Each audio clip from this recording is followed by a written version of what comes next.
Good afternoon. Evening. YouTube. Is he trying to be Adam? There you go. I'm Adam Sandoval. No, I'm Adam Amsoil Adam. There you go. Too many Adams that I know. So we're doing it in our daughter's, I guess she calls it an office. It could be a bedroom. I guess really small bedroom. And so we're going to do a little different tonight. We didn't end up going out anywhere. We actually did a bunch of stuff today, but it had nothing to do with motorcycles. And you'll see some of that in the next few days. We got a great video coming out tomorrow, which I'll talk about later. We got a bunch of great stuff coming on. I got kind of the mouse over here. So Karen, she's in the house. She was on it before we ever started. She wasn't sure what time we were starting. Okay. And so standing by another installment of the Bob and Tam Show. Hope you guys are well. Yep, everything's going good. And so you must have typed that in. Yep. Huh? Type that in. There you go. Chilly wet Sunday here in Great White North. There you go. Well, here it's, I don't know what the heck the temperature is. It's about 80. I think it was about 81. Yeah, 80 degrees. 80 degrees right now. And it's 7:01 Central Standard Time. So that's the time we came on. There's Rowan's in the house. We're going to talk about a Rowan today, but not your Rowan. Talk about complaints that I got. Just some of the things that somebody comes up on. I think they made a few comments in YouTube, and then they turned around and made a comment on my Facebook page. So actually, Anessa from One Sexy Biker Chick, she flagged it. And then when I looked at it, I was like, I don't know what this guy's issue is. I ended up banning him, but we'll talk about him in a minute. I normally don't ban people, but I don't know what this guy's problem was. Howdy, there's Big Whoopies on. Hey, how you doing? From Southern Colorado. We'll be coming up. Well, I guess we don't go through Colorado, do we? No. So we're in Kansas. If you ain't figured that out, we did a little short the other day and told you we're in Wichita, Kansas. We pull out of here in a week from now, actually less than a week, because we'll be leaving about 7 a.m. in the morning on next Sunday, heading towards Sturgis. So we're going to be talking a lot about that today and tell you kind of what's going on. Emery HVAC's on. Yep, there's Emery's in the house. Oh, and Roadkill Ron, you missed him. Yep. Sorry, Ron. And Bating, he says. There he is in the Bating Nation. 90. Big Whoops at 90 degrees. Holy smokes, that's pretty warm. Where are you guys at? Whew.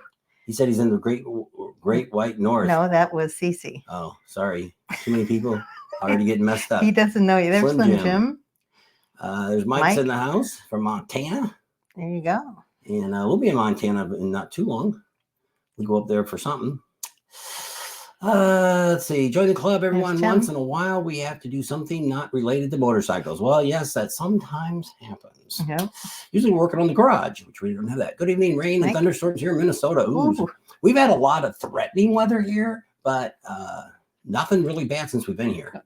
Hopefully that'll hold out. There's Bob and D, Horror 2799. There's George. George is in the house. There's Bill. There you go. There's Crap on a Cracker. And Sandy. And that's Mrs. Cracker. Mrs. Crapper. She don't want to say Mrs. Crap on a Cracker. She usually does. Cracker. And they're going. You guys are going to Sturgis, aren't you? They usually do. Yeah, I'm pretty sure.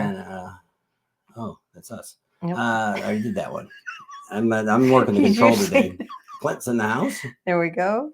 There's Sick Bastard and Red Lodge. Red Lodge Rally. Yeah. We're going to be, I don't know, we're going to do Beartooth Pass. And I think part of that's in Montana. I don't know. And, we have to get the we're going to go for that. Like I said, we don't know all the things we're going to do when we get to Sturgis. So today we also have a guest that's going to be coming on. It's Marcus from Camp Easy Ride. He's one of our sponsors. Actually, he's our number one sponsor right now. We got a couple other ones. She's got to send the information out to the people that are wanting this content. I figure we were after Ohio Bike Weekend. That ends today. I think it ends today or ended yesterday. And so we didn't want any of them. So probably Tuesday she'll send all that information to everybody and let them know what's going on. She got to get them up close and personal. And so we're getting back together, getting everything I can't talk either. Can you believe that? So we got a lot of great things to talk about. Oh, I was talking about Marcus. So he's going to be coming on tonight, and about a quarter after the hour, he's going to come on, and he's going to tell us a little bit about Little Sturgis. Now, we're not going, so don't think we're going to tell you about we're going to be there and all that. He's actually got a setup there that he's going to explain to everybody. But, I know there's a lot of people probably have questions about that rally. Maybe you want to go to that. It's a little on the wild side that I hear. Never been. We'll figure that we'll talk to him. We'll let him tell you guys a little bit about what's going on there. and then tell you what kind of deal he's got going on for the tents and stuff, because he's got that great idea. Because in Sturgis, he'll tell you a whole bunch of stuff about Sturgis too, because he's got all the tents in Sturgis. And we got a video coming out tomorrow. That's what I was thinking about tomorrow. We got a great video coming out tomorrow. It's all about starting to give you a little bit more about Sturgis. There's been a couple videos come out here in the last couple weeks about Sturgis. And there has been already some misinformation already coming out that a few people are saying some stuff that's actually it's too late to do. So we got a video. We decided, we're going to put this together. I was already working on it. I already told you guys a couple weeks ago when we had a live that we were working on our series and get going. But we're not going to really get full blown until we're in Sturgis. So on June 10th, we'll be already in Sturgis area. We're going to start in Rapid City. And we'll work our way through Sturgis and everything else. But for my case, I don't really want to talk about everything until we get there. Because it's better for me to show you all the great places. Like maybe you've never been to Sturgis. Or maybe, what we get on our channel. And some of you may even be some of the people that have told us this over the years. That I've had people come up to us after, been going to Sturgis for 40 years. And like, I didn't even know that event was even going on. I didn't know that bar was there. I didn't know that place was there. I didn't know to check this out. Well, that's kind of what we try to do. And then we're going to go back to that when we first started our channel about 4 years ago, telling you all you guys and girls that all the great things that are going on in Sturgis, the things you can do, the things you can't do. So Marcus is going to come on. We're going to talk about both things. He's mainly going to come on first off, and we're going to talk a little bit about Little Sturgis. It's down in Kentucky. Some of you may have heard that, and it's coming up right before. I think it's July 13th, I think, is when it starts. Write it down. It's on the thumbnail. I don't know, but we're not going. Tony, but we want to tell you a lot of you about it because it might be something you'd like to go to. Maybe you want to do it on the way to coming to Sturgis. Maybe you want to party that weekend because that's a pretty. It's kind of almost like similar to a Glencoe, but at a different level. So interesting. So we got, like I say, so Monday we got this video coming out Monday night, and depending on where you're at, it's 7:00 here, same time as this came on. So whatever time it is where you're at is where the video's coming out on Monday night. Somebody got anything to say? No, they're just saying make sure you take warm clothing when you go up to Beartooth Pass. That's what Mr. and Mrs. Crep on a Cracker said. I actually think I've already done it. Me and Art, a few years ago when we were going to Sturgis before we ever had the channel. When I had to leave early. She had to leave early, so she flew out of Rapid City, and me and Art decided, we're going to go a different way home because we lived in California. Mm-hmm. And I remember going up this mountain that had snow on it at the top of the mountain. We were going to stop, but we were afraid if we pulled the bikes over, we may not get out of the snow. So we ended up not stopping. So I really think I might have already rode that. And if it is, I'm going to be kind of disappointed because it wasn't anything special. So I'm really afraid that's what it was. Here's a summary from TripAdvisor. I'm really afraid that might be what it was. I don't know. We'll have to wait and see. But I don't remember that ride. It was so long ago. Me and Art, I remember a little bit of it, but I don't remember all of it. So yes, the Little Sturgis is July 18th through the 21st. Okay, and write that down because we're going to have to talk about that a couple times. And so lots and lots of stuff's going to be coming up and going out. And so next Sunday, we probably won't do a live next Sunday because we're probably going to be on the road most of the day. I'm not sure where we're going to stop. I'm probably going to try to, looks like from here, it's about 800 miles. If I remember right, when we're looking at the map, about 800 miles from here to Rapid City. We're going to Rapid City first. And we're going to be over there I always call it Raccoon Resort, but it's called... Much more shadows. They got a big giant raccoon on the sign outside, so I always think it's Raccoon Resort. What the hell they got this doing raccoon on there for if it's not called Raccoon Resort? But that's down in Panama City. Sorry, still got a cough? She pretty much got away from that, so I don't know why she's coughing today. She hasn't really coughed at all today. I coughed a little Sturgis, yes. And now we're not going to go in there. We're not going to Little Sturgis. No. Marcus is just going to talk about it. Yeah, so we're talking about Big Sturgis is what we're going to be talking about. We're also going to talk when Marcus comes on from Camp Easy Ride. He's going to talk a lot about Little Sturgis. He's going to kind of give you guys an idea of what's going on there. You can ask questions and stuff, and he'll answer a lot of those questions that you guys might have. And then he's going to tell you about what he's got. He's got his camp set up there, which I really like his idea. I like it. And we spend a little time there now in Panama City, not Panama City. We spent a little time there in Leesburg and also in Daytona with them. And especially if you're riding by yourself, that is probably one of the best places to check out is Camp Easy Ride, because you'll be in their community, and they have a great group of people that come. Some of them are the same people that come to the events. There's a couple people there have been to like 4 or 5 other different events they have. They just got done with the Keys. They do a couple. They do one like in January, and then one when it gets a little warmer. I think like in they just did late May. Mid-May, late May. So they just finished that about a week or so ago. So Crap on a Cracker said, if you don't remember Beartooth Pass, there was a hairpin turn at the top of the mountain. Still don't remember that either. I just remember the snow. And I know at the bottom of the hill, because we were coming back from Sturgis, it was like in the 80s. And we get to the top of the mountain, it was in the 30s. Hey, Glenn. So now when we travel on the bike, we always bring everything that we need depending on the weather. So we always bring, and we'll talk about that as we get closer to Sturgis. We'll remind everybody all the stuff you need to bring. And we used to ride the bike. So with our bike, we were able to use the 2 saddlebags, the tour pack, put 1 bag on the top when we rode double up, and we were able to bring everything we needed to cover the weather conditions in Sturgis. And we'll talk about that as we get closer to the rally, because if you're heading to the rally, you don't need to know now. We'll tell you that stuff a little bit later, and Tam will talk about that. And she talks about packing and what we brought, what we didn't bring. There's a lot of things we don't do that you might want to do, but we look at things like, for instance, we don't wear leather jackets. We do not wear the leather jackets that a lot of people like to wear when you're riding motorcycles across country. Why? Because if it's really hot weather, there is no place to put the stupid things. They're so big, they take up so much room. So we do the other thing. We wear layers. So, we've got long sleeve shirts that we pull over. We got those. We've got a hoodie, and then we got a little bit heavier jacket. It's actually one of the neoprene ones that Harley Davidson has. And she has another one of the breathable jackets that she usually brings. And that's how we wear to where we can wear depending on how cold it is. Usually we do bring 2 helmets usually. We'll usually bring the full face helmet, and we bring the half helmets. And the full face helmet is usually what we'll wear most of the time because it takes up so much room. And if not, we strap them to the side of the bike back there. And sometimes we only wear the 3/4. We've gone also just wore 3/4 all the way. Bill says, I don't know how you did it. We had clothes hanging out all over the bike. And it's all about knowing what like jeans. If you're going for, like we do, we go for 2 weeks. We bring two pairs of jeans we wear, and then an extra pair.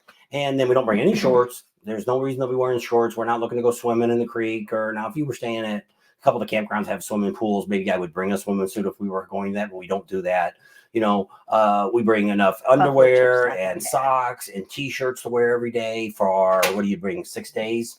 Not on that, probably just 4 or 5, because we do laundry once we're up there. So probably 5 or 6 days. And you're going to buy a couple shirts while you're up there too. That usually pretty much happens all the time. So that's it depends on what all you bring. But like I say, we wear the same jeans several days, because the idea is you're changing your underwear and you're putting clean socks on, and you try to keep halfway clean. If the other pair gets dirty, then we might go to the laundry a little sooner. But typically we take 2 weeks to go to Sturgis when we rode the bike. So it took us 3 days to get there. And so once we're through the rally, about halfway through the rally, she'll do laundry. And then that'll get us to where we pretty much can get home. Big Whoop says his first trip to Sturgis, he had 2 sleeping bags, a folding chair, and a tent under his headlight. That's why you stay at Camp Easy Ride, because they got all that crap there. Because that's why I said you don't have to bring it with you. We started with the cabin the first time. We actually stayed at Kathmandu, which is where we're going this year again. That was our first year. We also went before where they rented a trailer. And that's when Art went with us. We had a motorhome, I think it was. And we rented that for the weekend. It was already set up and everything. It was with the previous owner, so it was a little different than what it is now. And then we also went into, you still got another minute. And so that comes at, I forget where I was at, because I was looking at his. So he's where we stayed at. And then that's when, we go, the next time we rented a basement, we went out to our friend out Doug that we met. He's a good friend now. If you're looking for a place to stay in a basement out by Rapid City, we give you a great place to talk about that. For those that don't know, we actually have 2 Facebook pages. I actually have 3 Facebook pages. Oh, I need to put this on the other Facebook page so people. Well, somebody's on Facebook. Tony's on. Well, the one Facebook, our regular business Facebook page, Bob and Tams, that's on there. But the regular Pating and the regular page, I can't do it. Just put the link on it. Yeah. I have to copy and put the link on there. Well, I've got the link you sent me. Or was it on this No, one? that link I sent you is for him for Marcus to come on. I can just use my phone. So you got to talk then. All right. So anyway, Kathmandu is great. We're there again this year. And you're all, what section are y'all in? I don't know. I think we're in L. We were in J, but we went in full hookup. So I think he moved us to L, which I think is the last section. So, and I think you're a couple behind us because I think you were 2 rows behind us that one year we were there. So I don't know if it's H or J. I don't know. Something like that. But we're on the furthest end, I think, when you come in from where you were at. But it's on that side, Jerry. We won't be too far from you. Do you have anything under the headlight? Did you? He said in his wife. I agree that Camp Easy Ride is great, but the Chip is not my favorite place. I would also be because of the drunk that hit my bike and dented my front fender. And that was on a golf cart. It was poor Neil. But yeah, we've stayed there and we had heard horror stories about Buffalo Chip. Buffalo Chip is not, we didn't find it as bad as a lot of people said it was. So anyway, so Frosty Travel says, what's up, hooligans? We're doing good. When somebody else asked where we were, if you didn't hear when we first came on, we're in Wichita, Kansas at our daughter's house. So we're in her office right now doing this. No, we're not at a hotel. We're at our daughter's house. Our bedroom's across the hall. We're in the H this year, full hookups too. Okay, well then we might not be very far from you. Because I don't know how alphabetical order, because I thought JH, GHIJ. I don't know. I'm not sure. You'll have to call and ask. Yes, I don't know exactly where we are. By June 23rd, you'll know because we'll be in our spot on June 23rd. Yes, we will. We'll be able to tell you then. I might be your parking attendant, Neil said. Yep, he's going to help him out there. And good to see you guys. Thanks. Okay, Marcus is back on. So you ready to bring him on? You put your earbud in. It's already in. All right. So we're going to bring on Marcus from Camp Easy Ride. Hey, there he is. Hey guys. Sorry, I was having a little audio trouble. I'm actually out at the Panama City Beach at some random beachside bar. So it's You're always on the road. You don't sit in one place very long, do you? You know what? Honestly, I forget where I am half the time. Well, tell us a little bit. We're up here in Panama City. Say again? Go ahead. I said, just tell us a little bit about what you got going on and what's coming up. You can tell us where you're at. Well, yeah, we're in Panama City. We're doing a little recon for, of course, Thunder Beach. I've got a lot of requests for us to be out here at Thunder Beach. And it's been something a little difficult because, of course, Frank Brown Park does not offer camping. They got just the normal campsites, the normal family campgrounds around the area. And it's been extremely difficult to try to find a place that's large enough for what we do. And so we're meeting with some private owners. We're looking at some private property that we might be taking over.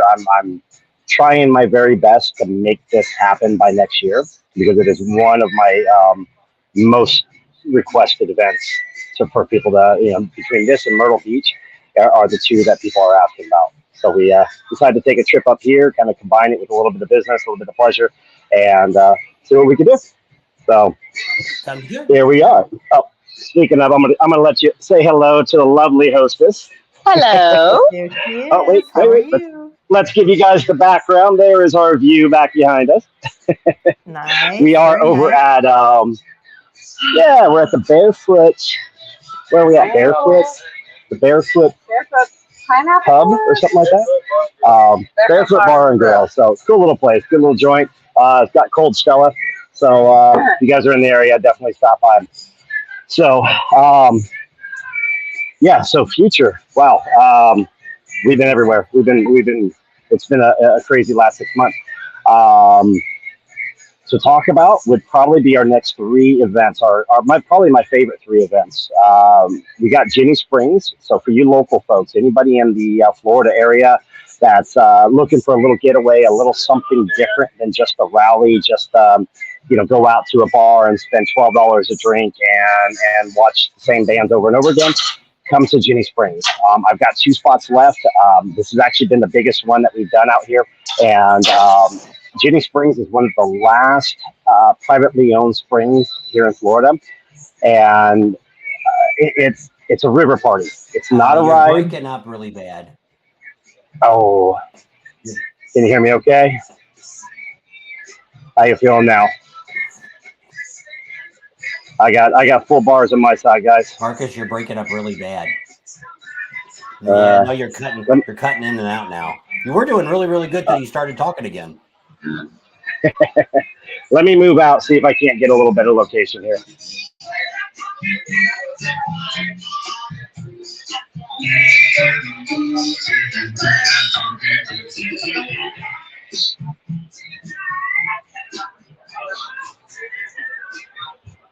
All right, guys. So I'm not sure if you can hear me.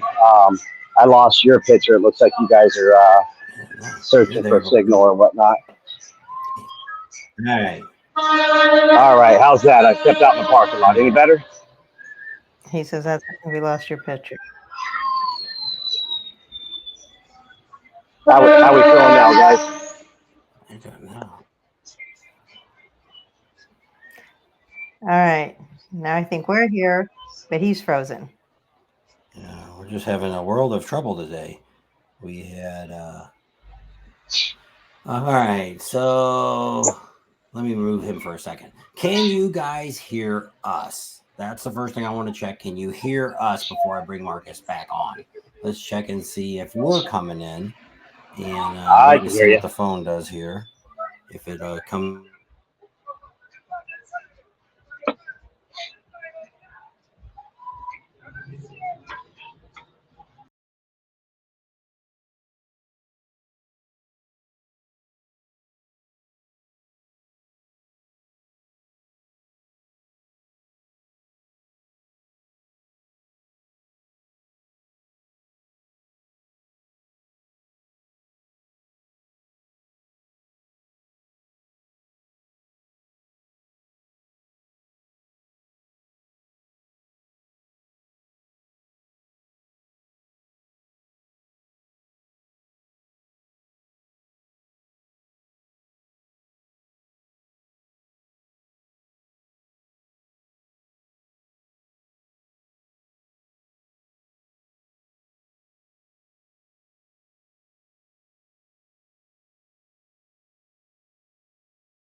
All right, can you hear us? I gotta look and see if all of our microphones are on and everything. I don't know.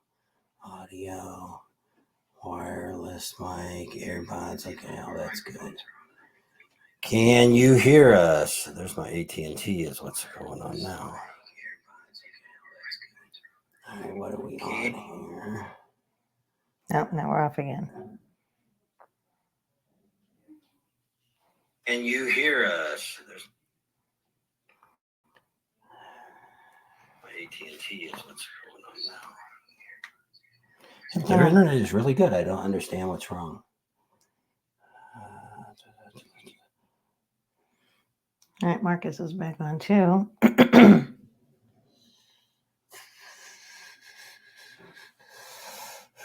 All right, so he says he's good. All right, let's see what happens. We had him. All right, we have no idea what's going on. Because the internet looks good, so I don't know. There you are. Are you there, Marcus? He just froze again. Jeez. If it's okay. I can hear you, but you're frozen. The picture's frozen. Are you there? I can hear you. Yeah, I think he's frozen. I don't know if it's going to work there. Well, you were back for a minute.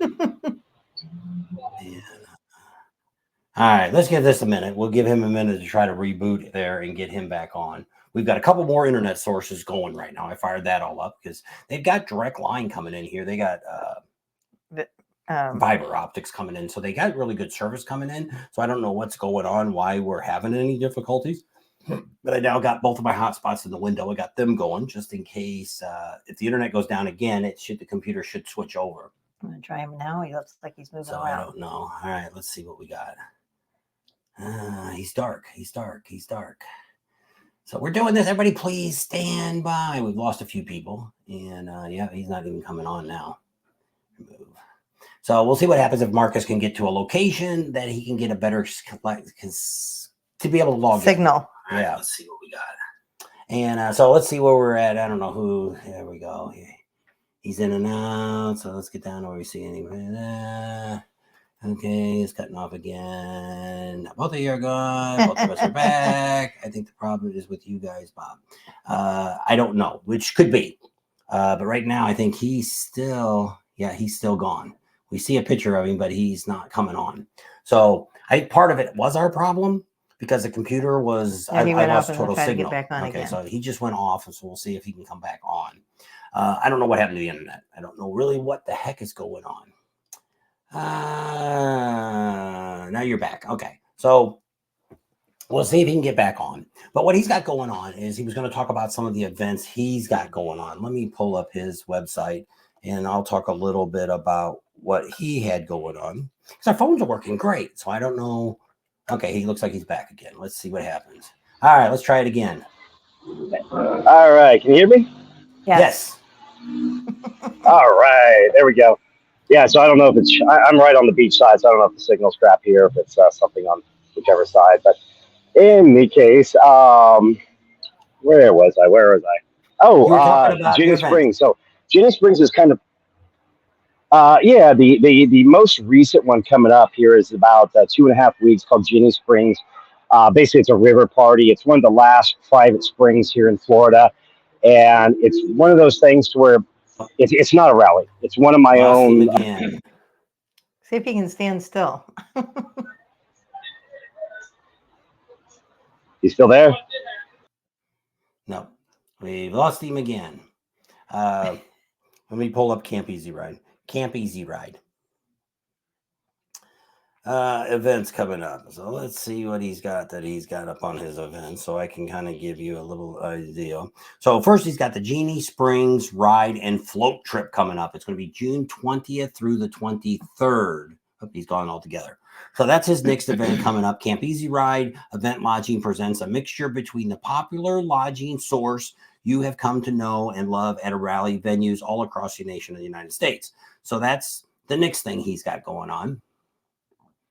And yeah, we lost Marcus again. And XN Biker. We are not losing him, Bob. It is just you.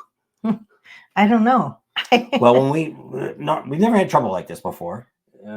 I think sometimes when people walk around, like we notice that on our lives, if we're walking around, whoa, there we go. If we're walking around, we get a real bad, poor signal. So I don't know if it's because he's walking around there. I don't know. But we'll see if he pops back on again. So his next big thing is going to be the Kentucky Bike Rally, a.k.a. Little Sturgis. That's July 18th to the 21st. Now, it's what we've heard about that is it's a pretty wild event. There's a lot of optional clothing going on. It's a smaller rally. What I've heard in the past, which he's not on to tell us for sure, but we hear it's more like a 300 to 500 people. It's not a super thing. You camp on, it's all on one property. It's all in one location. Let me take my earbud out. The earbuds drive me crazy.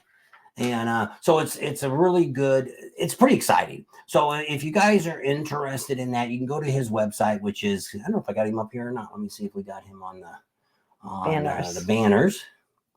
I got a ton of them here. Camp Easy Ride. There we go. So you can go right to Camp Easy Ride. Right here. And you can find out information. You can find out what his pricing is. But what makes Marcus and stuff so cool is that he does everything for you. All you got to do is show up. What's it saying? Arrive, drop, party, repeat and leave. That's right. So what's neat about it is you just show up. You bring your clothes and stuff. He's already got an air mattress. It's on its little stand. It's up off the ground. He's got rugs inside your tent. You got a little rug outside. He's got a couple chairs for you to sit on. He's got a little power supply in there. You can charge your phones up. You got a little fan in there. There's no air conditioning. But it's pretty much everything is right there. Then he has a whole complex. He puts all the tents kind of like in a half circle. I took some drone shots in Panama City, and I got to get those edited and put them up for him. And we'll do it on one of our ones that he sponsors the video. And we'll talk about that and show you what his compound is. But I mean, he brings in a hot tub. When it's going to be super hot, he has a cold tub to get into. Like he a has swimming pool. all kinds of games. They have mimosos and they have potlucks going on. Water. They usually at most events, they have a party bus that goes someplace. Like in Panama City, they take them downtown. Sturgis, they'll have one for Sturgis. Some of the other ones like this one, they may not have anything for because they usually Kentucky. take him to a concert or something. Yeah. And so there's a lot of events. Here he's back again. Let's see if we can get him on. Let me turn this off so we can get him back on so I can see comments. But my comments didn't come back. You gotta hit comments. There we go. Let's try again. Let's try again. All right, take 3, right? Well, we're trying. You might have to drive to another location. I just went back to the original location. Can you hear me or no? Hey, can I call you guys? Would it be easier that way? I don't know. All right, let me check my other internet real quick and see if my other internets are working good. And maybe we'll pull off of this one and go on to those. Maybe it is something we're doing. I don't know. Let me look and see. Oh, my phone's already switched to the T-Mobile one. Let me look and check the speed real quick on that. See what that is. If it's better or is good, we'll switch to that, which it looks like it's going to be. Wait for the other one. Come on. It was give you up or download first, and we need upload next. Looks pretty good.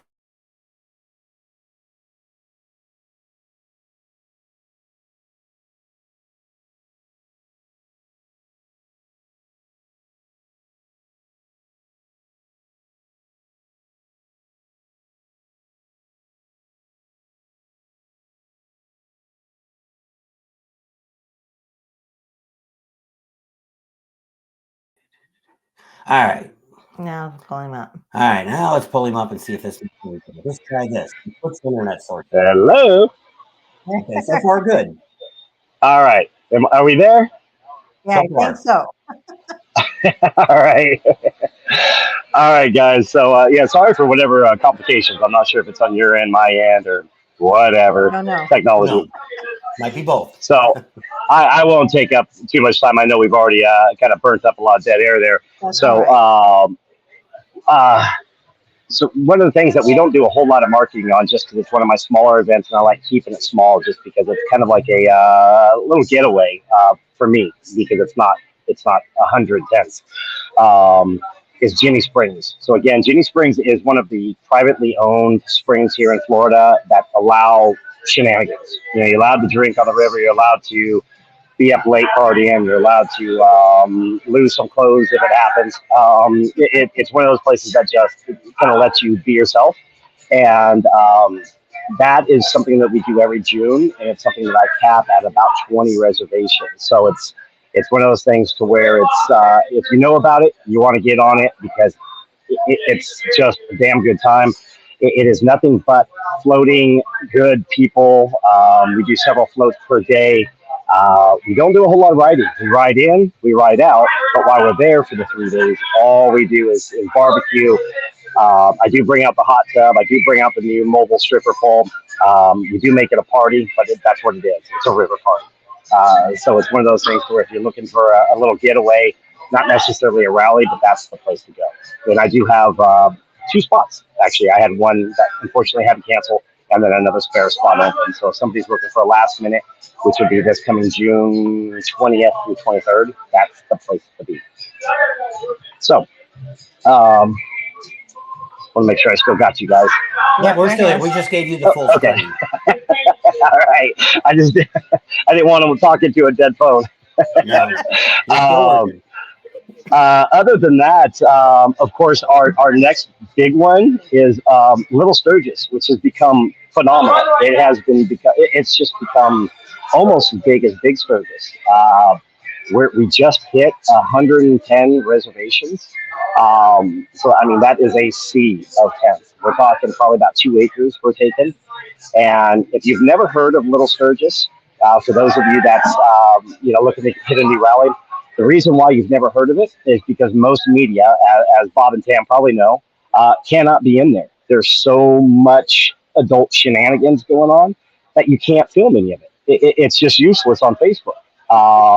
You would have stars and happy faces and blurry over the entire content. So that's our next one coming up. So that one we are pulling some extra stops out on. We, of course, have our mobile stripper poles that we're bringing out, which you'll get some views of that here shortly. We got, I'm renting a 25-foot tall blow-up slip and slide that we're greasing down with Dawn, and it is going to be very shenanigan filled, so, to say the least. I got a couple other surprises up my sleeve that I'm not going to mention just because I want it to be a surprise when everybody rolls in. So that one there is definitely worth going out to. I keep that one moderately priced. It's $4.99 as the early bird special. $5.99 is the normal rate. So right now we're in the normal rate, which is $5.99 for the 3-day weekend, and it's worth every single dollar. This is our 3rd year there, and it just gets better and better and more stuff that you shake your head at. So if you're into shenanigans and stuff like that, Little Sturgis is the way to go. Aside from that, of course, after that we go to Big Sturgis, out in South Dakota, which of course, as most of you know, I've already mentioned, I think a couple lives ago, we took over 3 different compounds there. So we have 3 choices. We're making, actually 4 choices. We're making it to where everybody can afford Sturgis now. There's an option for everybody. And starting with, the very budget friendly, which would be the Camp Easy Ride Express kit. That is a walk away backpack version of a tent, air mattress, everything you need within the tent, a couple camp chairs, and you literally pick it up at our host station and you go off and you set it up wherever you want. That for Sturgis, I believe, is running $3.99 or $4.99, something like that. The good thing about any of our packages is that you can all come in and enjoy all the amenities of the primary compound. So you can still enjoy the hot tubs and the stripper poles and the fire pits and the bike wash station and just all the shenanigans. So you still have all that no matter which price point you go with.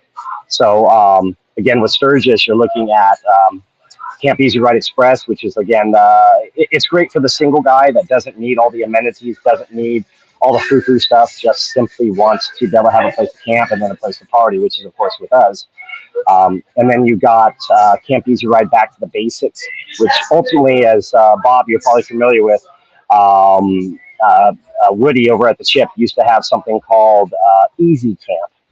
And I took that over and we refined it, basically. So we're kind of sticking the same thing, just a little more upgraded equipment. And again, it gives you the same option to come over and still party with the big camp, the big compound, the primary Camp Easy.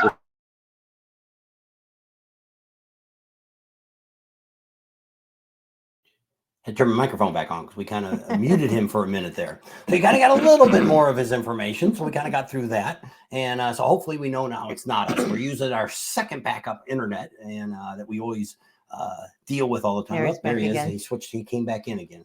Let's try to bring him in. There you go. All right. Take 4. Yeah. So, hey, you almost got done. You almost got through it. I know. Give me 5 minutes. I'll let you guys have it. So yeah, at Sturgis, which of course is the bucket list, and I'm trying to make Sturgis as accessible to everyone as possible. So we Woody and I, we sat down, tried to figure out how to keep it all budget friendly. At the same time, of course, turn a few dollars to make a few bucks for some beer on the side. And so we figured out, again, the 4 different options: the Camp Easy Ride Express, the Camp Easy Ride Back to the Basics, which is kind of a bare camping. You get a tent, you get a air mattress, you get a sleeping bag, you get a little cooler, you get a couple of chairs, you get a light. And that's kind of set off on the side somewhere across the way. So it's not around the main party. It's also quieter. So for those of you that need a little bit of quiet-ish, that's the way to go. And that one runs, if I'm not mistaken, $7.99 for the entire rally. That's for the entire 9 nights. So that comes out to like, whatever, $68 a night or something like that. My math is probably rusty there. But less than $100 a night, you get to come out and stay at the chip and still have access to everything that we bring out in the primary compound. Speaking of, the primary compound is your next option. That's Camp Easy Ride Party City. That's what you guys are used to seeing. That's the normal sea of tents. That's the green sea of tents. That's the hot tubs, the pools, the cocktail station, cook station, fire pit, bike wash station, camp games. Just where everybody comes together and parties together. That's Camp Easy Ride Party City, which I've kept the price the exact same amount that I have from the beginning, which is $7.99 for the first half of the event, or $7.99 for the second half of the event, or $15.99 for the full event. So basically $200 a day, and if you do the whole event, you get the 1 day for free. So you want to get a little bonus there if you get the whole event. So that's Camp Easy Ride Party City. And then behind that, for you bougie bikers, we got Old Yurt Town. That's for the people that really want the all experience. That's the that's, I want to say 24 feet wide by 12 foot tall yurts. It's going to have all high-end furniture, your linen. You can have up to 3 queen air mattresses in there. And this thing here, the price point is great for a group, as long as you don't mind sharing your common area. So again, you can have up to 3 queens. So if you think about that, let's say, for instance, 3 couples want to come out to Sturgis for an entire week. My entire week on that one is $2,400. So $2,400 divided by 3 couples, you're looking at $800 a piece. That's $400 a person. There is absolutely nowhere you can stay in Sturgis for $400 a person, and you still have access and get the party with. Let me think of the math. I think we're up to. I think we just topped 120 reservations altogether between all 4. So what's that? 250 people.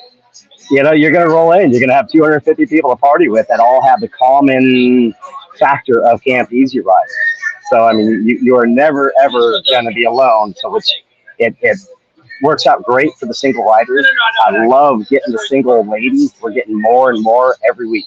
At least once a week, I have single ladies that call up and say, hey, I want to get in on this because I love the fact that you guys are a family community, and I don't have to worry about some drunkie wandering into my tent when I'm off in the west side of the venue or something. So that's what this does. You know, it makes it to where you guys all feel safe. You guys have everything you need. We're going to have on-site security this year, which is something that we've never done with the chip for the last 3 years. But being the size that we're getting, we decided to bring out our own in-staff security to make sure that we don't have any party crashers that just get too drunk and try to ruin the moment. And we have our own porta potties. We have 8 or 12 porta potties that are strictly ours, that are just on our venue. So you share it with the 200 of us and not 50,000 of them, which of course we maintain meticulously.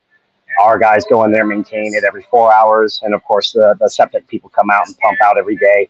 But besides that, we go in there and make sure that these things are super, super nice to where, you know, my thought process is if I wouldn't want my own lady being in it, I don't expect yours to be in it either. You know, so that's what we really do. Other than that, I've got about 4 other venues I could probably mention, but I don't think we have enough time.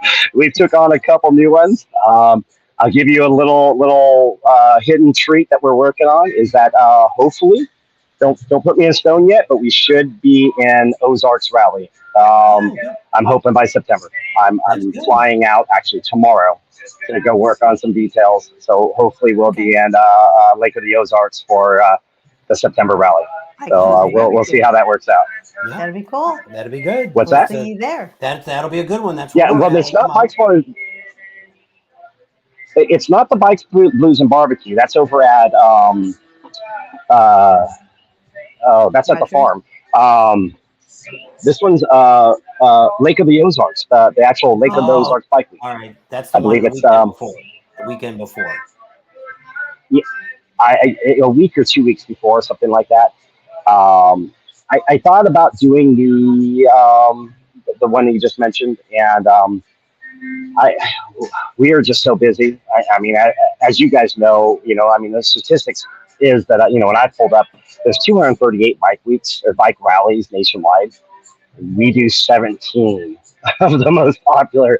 So, every time somebody comes to me and says, "Man, you ought to go do this. You ought to go this," and I look at them and I say, you know what, my back and my liver just ain't going to survive doing another one. So I'm going to go ahead and stick with the good ones that I know and slowly build out the other ones and see how we expand from there. We're not in a rush. There's a couple, I'll gently say copycatters that are getting out there thinking that they want to try to replicate what we do, which of course, we pioneered this 3 years ago and been going full strong. So as far as I'm concerned, there's more than enough business out there for everybody, more than enough rallies. So if other people want to jump on these smaller ones, I am perfectly happy with that because it provides a service that is much needed for you guys, for the riders, regardless if I'm doing it. I just hope whoever is riding my coattails is doing it right. That's all I really hope. Right. So other than that, it's been a wild ride. Yeah, it is. And we're just getting into the heart of all this. What's that now? I didn't turn it. Turn. We're just getting in it. The rally season is just getting into full swing. Can you hear us? Oh yeah. It's we got one rally every 2 weeks for the next 2.5 months. Wow. And then we get a little break for about a month and a half, and then we start all over again with our Key West event, the Winter in Paradise, my own label there, which is again one of my favorites, and then we do it all over. Yeah, it sounds like it. Yeah. All righty, with all the difficulties, I guess we'll leave you. We'll set up another time to have you come on in a couple of weeks when we get into Sturgis. We'll have you come back on, and we'll find a better location, and hopefully it'll all work out. We'll get good sound and everything. Absolutely. Yeah, love to. Hey, I appreciate you guys' time. You guys keep doing what you do. No problem. Thanks a lot. You take care, and good luck with everything. Safe travels. Absolutely. Talk to you guys soon. Bye now. All right. There's always a delay with us talking to him. So that's one of the reasons we use earbuds, because you would get the echo of him talking. So let's get back to what we've got going on. So once again, before I get too far, if you're interested in getting some good information on Camp Easy Ride, there it is. You can go to their website right over here. Gotta go over here. Over here, right in front of me. You can go to their website, Camp Easy Ride, and he's got all their events on there of great places they have. And, if you're thinking about, I see so many people that come to Sturgis and they buy a tent. They go, I don't know how they get to Walmart or wherever they're going. They go out and buy a tent, and they buy a sleeping bag and a cooler and all this stuff. And then after it's all over, you find it sitting in the field. Yep. So they're spending $300-400 probably on all that stuff, a sleeping bag and all that, and just leaving it all. Same thing if you're dragging it all, just like somebody was a while ago saying, oh, I drag all that on the side of my bike and take it all on there. That is worth something to you not to have to deal with all that. Yeah. And to check that out and see, like I say, the camaraderie that's there is just endless. It's like your own little compound. He says that compound that he's got, and it's just a really big experience. I hadn't, we had somebody come on one of the videos I had, and I'll have a couple more videos because he's sponsoring us. He's one of our sponsors. And we'll have a couple more videos that'll have a link in the middle telling you a little bit about it. But I mean, he had these guys in Daytona. And this year in Daytona, it rained really hard on Saturday. These guys came in on Saturday and they were going to just camp out in the field. And so they couldn't get into the campground. It was over there at Crazy Horse. Yeah, Crazy Horse Campground. So they weren't letting anybody new come in at the moment. So they were out at the road, camping on the side of the road. And these guys were from Canada. There was like 4 of them. And they came, so Marcus went over there and said, hey, why don't you guys just come over to our campground and, you can kind of put your tents and stuff or your sleeping bags and stuff right around here, around us. And so then after they spent the first day there, they're like, what do you guys charge for this? And so they ended up staying. And they came on the video and just said it was the best experience they'd ever had. They'll be back there every year. They love going to Daytona. And they said it was so easy for having a setup and having the camaraderie and the people that were there and the good times and all the help and all that stuff. It really made it a nice experience. And but that just shows you how it is. And it's one of the things I talk about with a lot of rallies, especially Sturgis. I'm a big one, especially like if you stay at some of the big campgrounds. Well, even Kathmandu, you'll find it. That people are more friendly, it seems like. That I think when you see the East Coast rallies, Daytona, Myrtle Beach, some of them like that, they're more, Panama City, they're more cliquey-ish. What I mean by that is they come like in a group. Maybe you come with 5 or 6 of your buddies and friends, and you hang around with all of your friends, and you really don't talk that much to other people. Well, when you go to Sturgis, it's easy to make friends. If you're there, a single rider coming in, or even a couple coming in, you don't have anything, you can find tons of friends and people to ride with and do things with. And that's the thing with Marcus and his tent. He does that. So in all the rallies he goes to, he gives you that group to where you can meet people. And when you walk in, after you're there 15 minutes, you got more friends than you're probably going to want.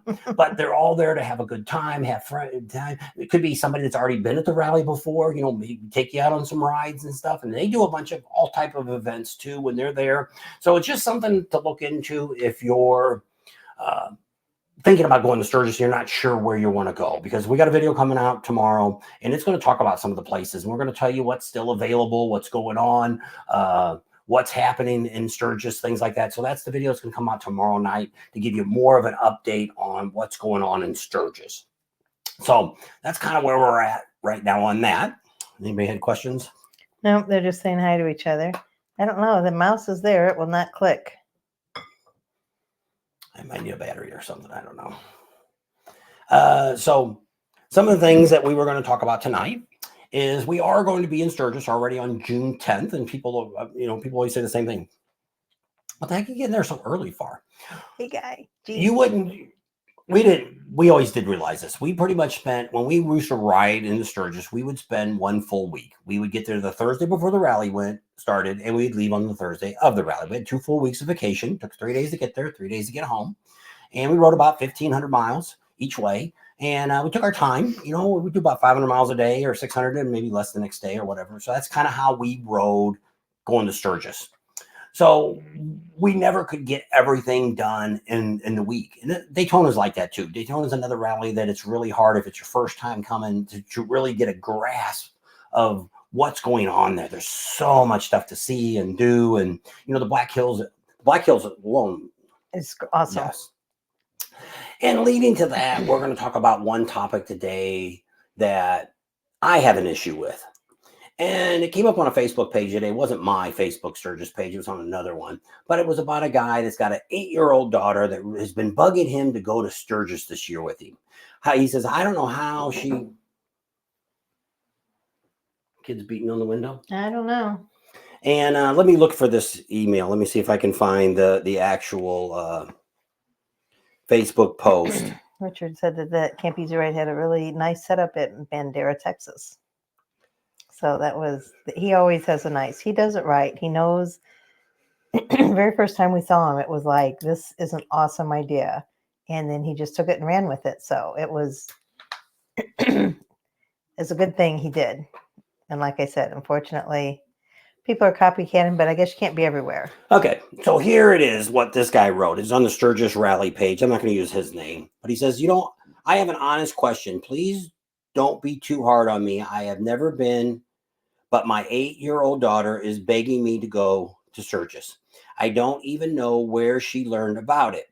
We don't shelter her from the real world. I don't worry about language or anything, but is there a way to attend it to be appropriate for her? Obviously, there are places I can't take her. Second question, can you grab a campsite last minute, or do we need to plan ahead? Third, should I bring her dirt bike, or is there no point in that? Lastly, I will be trailering, laugh out loud. I know some of you will hate me.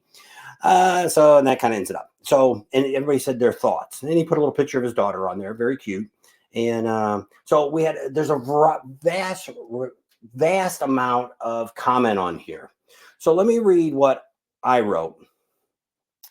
So what I wrote, because I responded to somebody else. I guess I should read their comment.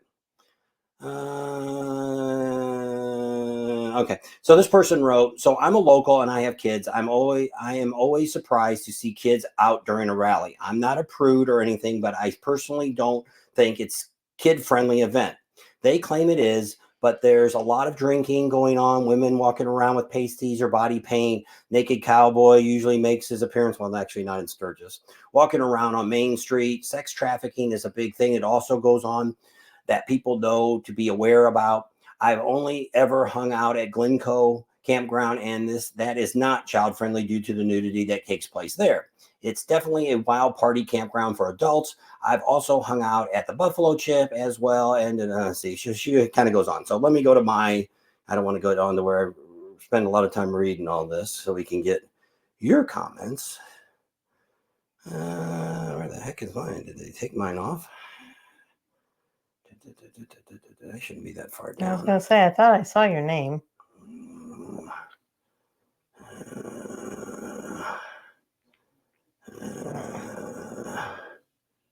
I don't know. Did somebody complain and take me off?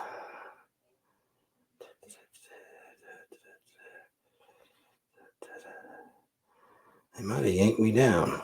Oh, there it is. Okay, so here's what I wrote. I wrote to that person. I said, I totally agree. Motorcycle rallies are not for kids. If you want to come out a couple weeks ahead of time, great. See the Black Hills, Mount Rushmore, Badlands, Devil's Tower, and all the great riding. Some of the campgrounds have age limits over 21. 90% of the bikers do not want kids at a rally. It's like Las Vegas. What goes on in Sturgis is a little wild. Lots of bikers let their hair down and are a little wild during that time. Don't forget, lots of one percenters come to the rally also. We cover the rally. We see it, what most do not. Drunks, half-dressed women, some painted up. Unless you stay away from Sturgis, she will not be able to ride her dirt bike. Because, okay, anywhere around town or in any campground because she's underage. Most bars will not let her in, only to eat at 2 of them that I know of. She will be very unnumbered because she'll be like one kid to 50,000 people, 50,000 adults. Yes, there is those parents that are pushing strollers on Main Street in Deadwood for those that stay. It's okay to bring your daughter. They are also so busy having a good time than seeing what's really going on. Sturgis Motorcycle Rally is no place for young kids. Take when the rally is not going on. Take them when the rally's not going on. I shouldn't write it. It's good enough.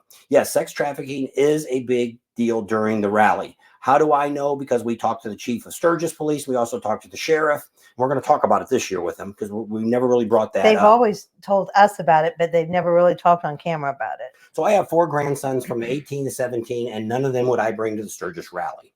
So actually, no motorcycle rally would I bring kids to. The problem that you have is just like us. And I know I hear it from a lot of you when we're out on the street. We walk by, especially Daytona, because it's such a tourist area. There's a lot of tourists coming. They got nothing to do with a bike rally. They see a big crowd on Main Street. Let's go down there and see what they're doing. So they have no clue what's really going on. But I understand that's a tourist area. But you see it when the kids are walking through the crowd. They're bumping into people. You bump into a guy that's pretty well wasted. He might take the kid out or might fall on the kid. Might say something. The dad gets upset. Next thing you know, you got a fight going on. I just say, like I say, we'll have to look through the comments. If she's got a dirt bike, you should have told him about the Adventure Bike Week. He could probably take her to that. Possibly. But what I said, just like that, there's no place she's going to, unless they go and stay off. But I mean, why come to the Sturgis Rally if you're going to go out and stay by Custer and you're going to take her up in the Black Hills and she can ride her dirt bike? Not saying Dad's got a dirt bike. He's showing a picture of her with a street bike standing next to it. So I'm assuming I think what he was thinking is she could run around the campground with it. Well, there's not any campground that is legally going to let a child ride it's under 16 years old, 8 years old, ride around on a bike. Just telling you, you see it in a few golf carts and stuff. But if somebody complains or if there's an accident or something like that, it's bad on the campground too, because all these campgrounds have insurance. That's the reason the Buffalo Chip says all the things that they say about that, about the age limit and bringing alcohol in and all the different things that they have is because they've got a very big thing. A massive lawsuit could ruin a campground forever. Could ruin it all. So it's just one of the things we think about when you go. And like I say, there's one percenters there. You know, just like last year, there was actually a terrorist that got caught. Was it in Colorado or someplace, or Washington, D.C.? I don't know where the people He were. was coming He was from on the way Washington. here. He had a manuscript or whatever they call it. We talked about Manifest. that. If you're that stupid, you have to fill something out. You probably shouldn't you shouldn't even be doing it in the first place if you have to write it all out what you're going to do. But whatever. But I mean, things like that happen. And so there's a lot of shifty people that could show up through a rally that mix in with us bikers, and they're not bikers. And then you got all kinds of other people. You got people that don't know how to ride motorcycles that are coming to motorcycle rallies. You got people that have never been to a motorcycle rally that rides motorcycles. So you have a lot of issues with traffic and riding bikes, and things can happen. You know, last year we had a lot of mud, you know, and it wasn't just the Buffalo Chip. It was a lot of, pretty much every campground had a mud issue. You know, year before that was 105 freaking degrees every day. So, you know, things can happen too, to where, that's what I told the guy. I said, you know, you really should just pick a couple weeks before the rally. Come on out, bring your kid out. You could come to the campground, which I didn't write it on there. Just to let you know now, the Buffalo Chip, Pappy Hoyle, and Kathmandu now is all open. They all are open as of probably almost a month Memorial Day through Labor Day. Yeah. So I think they opened May those 1st. Campground now are open, besides Kickstand, plus all the other ones are open too. Kickstand's open year round. Yeah. Days Inn's open now. There's a lot of them that don't. Sturgis RV. Yeah. There's a lot of other ones that aren't open. They're only open during the, like Lampshire, for instance, they only open the week of the rally, and that's it. They don't 10 days. Yeah, they don't want to be open any more before, or if they got a farm or something, whatever they're doing there, which is fine. It's their business. So that's one of the things that I just wanted to bring up tonight, because my thinking is, kids don't belong at a rally. I don't care what Sturgis is doing. They're having a circus show on opening day, tight walkers and all this stuff. And one of the funny things was on this feed was some lady took a picture of downtown Sturgis. There's all these kids at a table. Well, then when I read it, it was about something that happened last weekend. It was they were raising money for some charity. Well, yeah, Sturgis is going on when we're not there. Yep. Almost it's every a community. They have bands at night on the weekends, and they have, you know, when the streets are full of people, locals and stuff come down. So yes, Sturgis does survive after we leave. There's not a lot of people there, but I think there's about 2,000, I think there's 6,000 people, I think, listening to Sturgis. Between 6,000 and 7,000 people. So there's people that do live there year round, and they do have a community there, and they do lots of events. The rally is not the only thing they do, but it is the biggest thing they do. So I don't know, did we get any comments on kids? Just listening? Yep. Well, a lot of them said, no, it's not. Rally is not a place for kids. A lot of them did say that. Same thing going to Las Vegas. Would you bring your kids down to down to the strip in Vegas and walk around with them? We have seen kids down there. And our kids came. We used to go to conventions. We used to have a DJ company, and they came to the conventions and stuff. But we didn't let them run around on, you know, during the day. They would go out. Like one person said, well, you need to bring your kids down there. You know, bring your daughter down there so she can see all the stores. First of all, there's 10 tattoo shops down there. What's that? The bars that are all down there. And there's a bunch of people selling a bunch of clothes, you know, t-shirts. You know, one sexy biker chick selling something. Maybe she might want to outfit in there while she's here. You know, there is no stores down there for kids to buy anything at. You know, it's all tourist stuff. And there's a couple stores there that sell miscellaneous junk. And yeah, maybe you could find a beach ball or something the kid could want to take home. But typically, most of the stuff that's down there, no 8-year-old's going to want. If they want a t-shirt, your best bet, if you're a local, which most of the locals do, on Sunday, they'll come down and get the last minute shirts that are left and pick them for $5 or $10 a piece instead of paying $35 for the t-shirts. So I don't know. We do have one more thing I'm going to harp on. I took a picture of this guy because I'm actually going to call his name out. Because I don't know why this guy is doing this. I first thought is it that one? Yeah, there it is. So I don't really know why this guy is doing this. So what happened was he started putting some stuff on YouTube on the channel, and a couple things when we talk about Sturgis or something, he says, oh, I want to spend all my time with my dog. And I'm like, well, I thought maybe he might have heard us talk about some of the campgrounds don't allow dogs. And so I wrote on there and said, you know, hey, if you want to come, I know for one, Kathmandu allows dogs because Charlie's been there. And so a couple of you guys have dogs too that have been there and have had your animals there. No problem. There's probably a couple other campgrounds that allow dogs too. And so he ended up writing F-U. He came on my Facebook, on our Facebook page today and wrote, F-U, Bob, I love my dog. So I don't know what's with this guy. I don't know if he's on, but he's Roland. He's Roland Lecompte Jr. It's L-E-C. Roland, not Rowan. Yeah, Roland Lecompte, Lecompte. Well, when I go to his Facebook page, it actually looked like it's a picture. I can't go and look at it. I mean, he looks like a decent guy. He's got a little dog, but I mean, I don't know what his issue was, why he had to keep harping on his dog. So on my Facebook page, I blew him off. I said, "Screw you, dude. I don't know what either your dog's died. I'm sorry if your dog died, but boom, I banned you. I took all your comments off because Anessa put it on there when he said F you, Bob." And I'm like, what is this guy's problem? I don't know what he was trying to say. I don't know what his issue is. He probably looks like around 50 years old in that age group somewhere. And he has a wife and stuff, and he's got a nice bike. He's got a Harley, a full dresser. And I'm like, I'm not going to write the guy because he's repetitively saying the same thing over and over, that my dog, and I could probably find exactly what he said, but I'm like, I don't know what your problem is, dude. So at this point, if you're on, let me know. I don't know what your issue is with your dog. He just said, I'd rather spend time with my dog. So was his whole issue about, I don't want to go to a rally because I want to be with my dog all the time. Okay. Then they make carriers for dogs as long as it's not that big. I'm not telling you got to come to the rally. So I don't know what the guy's issue was, but I don't know. And so just kind of give you, I normally don't delete people unless, what I do, if girls come on our Facebook page and say, hey, my name's Sandy or my name's Bambi, and you can email me or private message me, you're banned, you're removed, and every one of your comments are taken off. I'm not a sex site. I'm not a date site. I'm not any of that. So we're not doing any of that. So even in the chat, any of that crap comes up, we delete it. So we don't, luckily, knock on wood. Well, kind of, probably not real wood. Particle board. I guess it came from a tree originally and a lot of glue. And, but I don't know. So we do have a tolerance for that. But normally I don't delete comments, even on our Facebook page. This guy's still got his Facebook comments he made. But my whole thought was that he just was saying, I don't really know what he said. So were two of the things that just in the last couple of days. Well, actually, the kid one came up today too, and then both these came up today. So it's just something that I seen today come up on the Facebook page and on YouTube that I wanted to address because I just wanted to see what other people's comments were. And I just want to, because I get this all the time. I'm also on some Facebook groups for other YouTubers that are trying to build themselves up and stuff.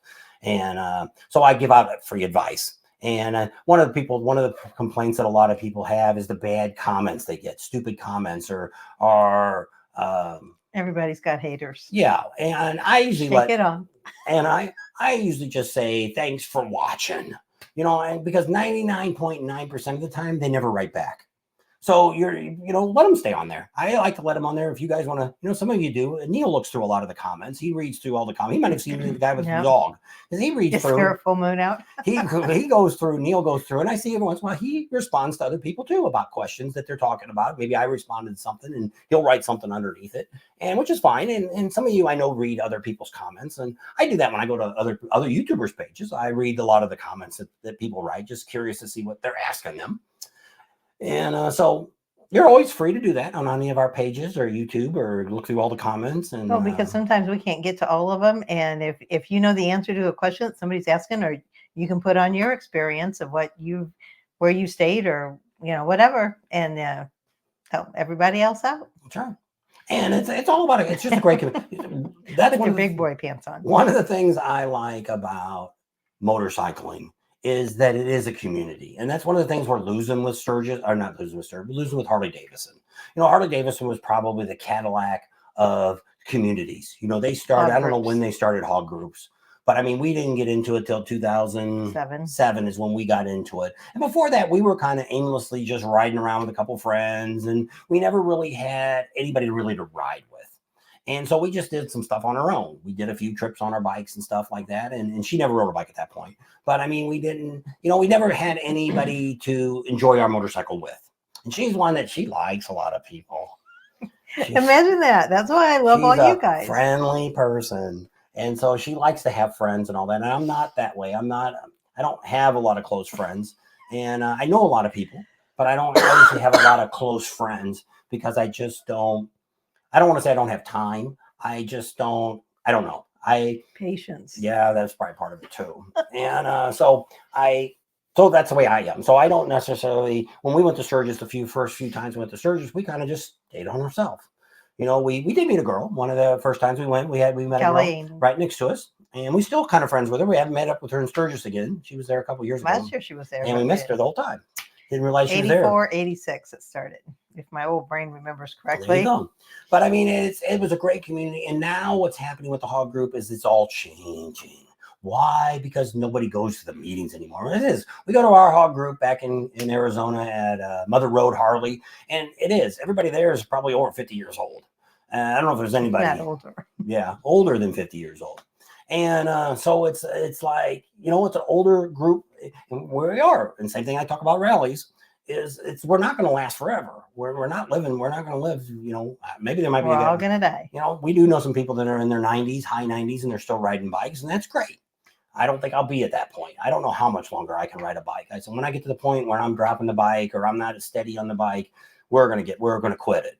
I'm not looking for a trike. I'm not looking for Can-Am and none of that stuff. I don't care for those. I've rode a motorcycle. I've split lanes in California. I've done all that kind of stuff. I've lived on a bike. I love getting in the curves. I love leaning in that. And you can't do that with any of that other stuff. It's not the same. And people go, oh, you can ride a Can-Am and you can really get into it. Or you can get what's a Vanderhaal. A Vanderhaal, you could really do a lean. She got a convertible at home too. We bought a 2003 convertible many, many moons ago. Yeah, bought it many moons ago. And it sits in the garage. It's got about 130,000 miles on it. We only drive it very rarely. Got to get new tires on it. Actually, that's what it is. It's got tires on it. It's about 12 years old. So we don't go very far with it. I want to put some tires on it, do some work to it, and I want to drive it a little bit more. Because it's fun to ride in a convertible. Well, to me, riding a Can-Am, riding a Vanderhaal, riding a trike, it's just like sitting in that convertible. No difference to me. Same feeling. The nice thing about the convertible is we can have the top down. I can do two things. One, I can turn the heat on if it's a little cool. We can keep the top down. Or if it's hot, we can turn the air conditioner on, leave the windows down. We don't ride around with the windows up. If you got a convertible, you put your windows all down. It's not a, you know, with all your windows up, got the top off, you don't know how to drive a convertible. And so that to me is the same thing. So how much longer we'll ride, I don't know. We're definitely put in for this year. We're going to do next year for sure. After that, we'll see. That'll be 2014, 2015, 2016. And we'll decide as we go through the year. We'll let you know. You're 10 years off. 2026. So we'll let you know at that time where our channel goes. Nobody knows when you're going to stop, when you're going to Jesus might come back first. Make Never sure know. you're right with Jesus. Never know. Deb and Mike, we're in Kansas City, Wichita, Kansas City, Wichita, Kansas. Actually, Mays. But anyway, that's where we are at our daughter's house. So Deb and Mike's on. Yep. So we came here to visit them for about 2 weeks. We came here from Myrtle Beach, straight from Myrtle. We came over here. And so we got here actually did we get here on Sunday or Monday? Tuesday? What day did we get here? Sunday. Well, we stopped in St. Louis first. Yeah. So they met us in St. Louis. Yeah. And then we all drove back over here together because they wanted to go to St. Louis and see family and friends too. Since they've moved to Kansas, they were so much closer to St. Louis. My daughter's never gotten to go back over there. Good seeing you all at Myrtle Beach. Didn't know if Sturgis is in the cards this year for you or for us. Definitely for us. I hope you're going too.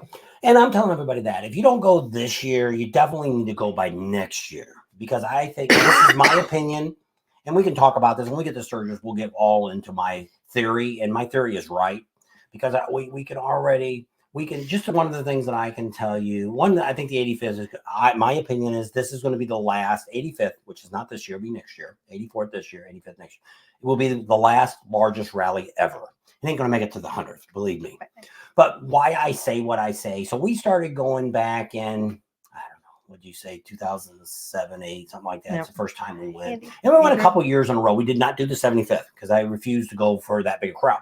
Now, when we were going before that, you could see on getting closer to like the 75th. Well, before that, we had about 3 years off and on that we went, which was not an anniversary. We never went on a 5, never went on a 10 until we did the 80th. Yeah, that was the first one. There would be times like when the old Full Throttle used to be over there where Steel Pony's at now, that during concert night, if you didn't get on the road by 5 o'clock, you sat in traffic getting to the Full Throttle or the Buffalo Chip at least an hour, if not 2 hours, idling your bike because traffic was so bad. There's even times we've been there that we would get off the highway and we had to sit through those 3 stop signs, same thing, rolling the bike, rolling the bike, rolling the bike. And you rolled. You don't have that anymore. We have not had that at all. Last year was a little bit more because we had more cars involved last year. Typically, that's why I love Sturgis to start out with, because Sturgis is, compared to motorcycles, it was like 0.00% is all they had for motorcycle cars compared to the motorcycles. Well, now we're getting, maybe it was the rain. I think more car traffic is now coming to motorcycle rallies. We see that more and more at all the events that we go to. The park, just like in Myrtle Beach, that last Saturday, we talked to the church parking lot, and they said first time they closed the parking lot down for cars was Saturday night. They said all week they had seen, this the last Saturday, more cars than they've ever seen in their parking lot ever. And then when you look at the front, the motorcycles was about half of what it should have been. But once again, that's what's happening is we're shifting now. We're getting more and more cars coming to motorcycle rallies. They're not even bikers. And we could see that at the Beaver Bar this year. Probably 25% of the people walking around with Harley gear on did not ride a motorcycle there. You could tell by the way they dressed. You could tell how perfect their clothes all looked like. They just ironed them and got out of the car with them. And you could just see that. And we're different from everybody that's there, even in other YouTubers, because what we're there to do is we're here to document what's going on. We're giving you what's happening. We're telling you what's going on. We're telling you things to do, things to see, all that kind of stuff, information. We're not partying. We're not there to have fun. We do have fun in what we do. We have fun giving you guys great information. We have fun meeting all of you, things like that. But we're not partying like we would if we came to the rallies before. And I'm okay with that. Because if I came to all these parties, all these rallies to party, it'd be just like what Marcus said the other day. You just can't do all that. His liver just can't take any more rallies that they go to, because they party and he parties with them. So good for him. We did that once before. Done that, been there. Not doing it anymore. No. So even if we quit doing this, we're probably not going to get into that. But it's just I probably do a lot more riding if I wasn't doing this. I wouldn't be covering, like we used to do. We when I came to Sturgis or went to a rally, I went and got I already knew kind of what I wanted to buy. If I want to get a new tuner for my bike, or I want to get a new seat on my bike, I know where I already wanted to go. Hey, I want to go to Mustang Seats. I want to talk to them. I want to go talk to them. And probably the only exception to the rule was Black Hills Harley Davidson. We always took a stroll through there. That's how I ended up with an engine cooler. On one of my first bikes, I got an oil cooler put on it. I bought the Rush seat that I have, the back orthopedic seat. I got that by just looking at it. I wasn't there looking to buy something. So I'm not much of an impulse buyer. My oil filter I got off of Main Street, one of the ones that are cleanable.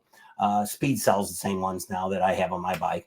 And So John said he noticed a lot of young kids at Suckping Blow this year that were not motorcyclists. Mm. We saw like a little 8-year-old kid, Mother's Day.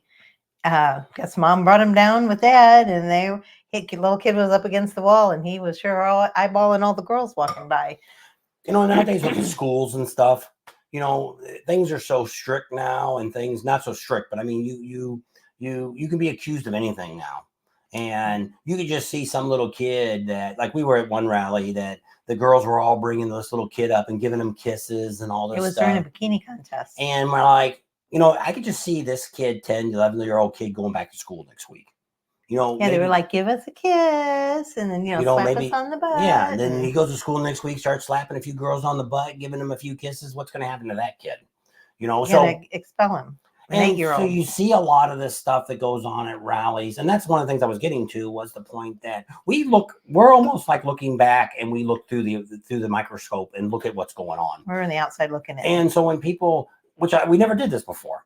So we're different from, which it is, Professional Monkey tried a couple years ago in Sturgis. He was going to put a video out every day. Well, he put like 3 videos out, and you didn't see him anymore. Well, then when he got home, he's like, that's crap. Let Bob and Tam do that. I want to have fun. I want to drink. I want to party. I want to get drunk. I don't want to have to do something. And that's fine. That's great. That's what he does when he goes to a rally, and that's great. There's no problem with that.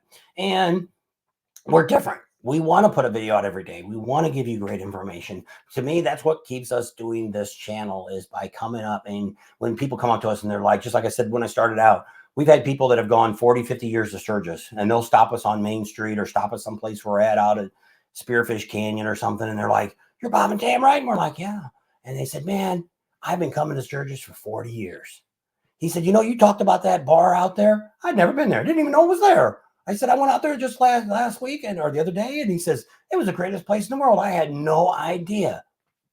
And it does happen. And that's one of the reasons we do our channel, because nobody does that. And there's not, the only rally that's pretty close to it is it Panama City? What's the rally that shares information? There's one we've already been to. The Leesburg. Leesburg is pretty good about the city, the dealership, Shade Valley, all of them kind of get together. Windy Acres. They all kind of get together and they advertise together. So they share information, which I wish they all would do, but it's all about competition. It's all about, let's have a better band. And this year at Sturgis, it is, I only wrote a few down. Some of the bands that are coming to Sturgis that have been announced. I didn't write all the Buffalo Chip down, but probably everybody knows who the Buffalo Chips already got down. The Full Throttle announced the other day, they're having the Kentucky Headhunters. If you're an older country band, like to hear, they're going to be there. Kickstands is going to have a Van Halen experience band coming. They also have on the Thursday and Friday of opening day, they're having the Texas Hippie Coalition. I mean, I'm surprised they haven't mentioned anything about Jasmine Kane, because she played there last year a lot. Yep. I don't know if any of you have ever heard of Lilac. They're actually it's a family band. It's out of California. We never did get to see them. I found them on Facebook. They're doing a lot of their own music, but they used to do a lot of not headbanging, but old rock and roll. But they do a little headbanging music now. Yeah. They're going to be out at Shade Valley. Full Throttle is at the Kentucky Head. But the Knuckle's going to have the Creed. They're having Saliva. They're having Lita Ford. And they got a couple other bands that I don't know who they were, so I didn't mention them. Another thing we want to announce that's going on in Sturgis, because we're all about Sturgis. And they have the 3-wheel rally. You might have heard about that. Adam's Amsel, he talks about that because he covers that. We covered it a couple years ago. We'll be out there, but we won't cover the whole darn thing. It's going to be July 7th through the 12th. It's in the middle of the week. It's out at the old rodeo place. Not the old, it's the only rodeo place there. So if you're out that way, you got a 3-wheeler. They have Can-Ams, Spiders, Vanderhalls. They have some demo rides out there. They have some vendors. They do a lot of riding. Every day they go out on rides. Yeah. We did one the first year we went out with them on a ride. And it's a lot of fun, but it's not a lot of trikes. They're seeing more other vehicles than trikes. Yeah. Yes. Roadkill Run. Lilac is coming back. And we didn't get to see them. I don't know what Shade Valley is doing. They were charging a lot of money to get out there and see their band. So I don't know what they're doing. We haven't been out. Last year we didn't get out there to talk to them. This year we will. So we'll be out there early. Yeah, so we'll be out there and we'll have time to talk to them and stuff, because they moved out there. They used to live in the town we live in Arizona. Yep. So they packed everything up and they live out there full time now. So we're going to get some time to sit down and we talked to the kids there. We're going to try to talk to Dad and try to find out what's going on out there. His dream was originally he wanted to be bigger than the Buffalo Chip. Well, that ain't going to happen. Hard to say, sad to say, it's not going to happen. There's some things he could do to make it better, but he's not getting the crowd out there that he really wants to have. And we're going to give him some help and some pointers and stuff like that. He can listen to me. You don't have to listen to me. It doesn't make any difference.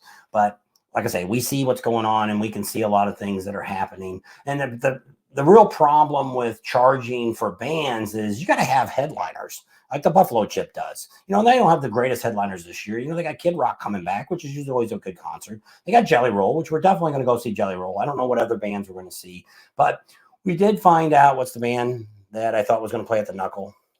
Quiet Riot. Quiet Riot. So Quiet Riot now is playing, I think, Monday night at the Buffalo Chip. So what happened with that is, because it came up on a Facebook page today too, actually mine, I think it was, our church's page, and said I thought they were playing at the Knuckle. So what ended up happening was it popped up on my Facebook page that Quiet Riot was playing at the Knuckle.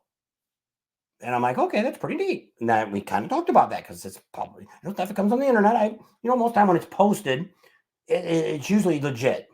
And it came from a radio station, not just So somebody when I saying started it. having a few people talk, as this went on, I had a few people say, hey, I can't find it on the Knuckles website that they're having that. So then a couple weeks ago, I looked on the Knuckle and it wasn't there. And I'm like, I know good and well, I can probably tell you what radio station. It's probably still on and their site.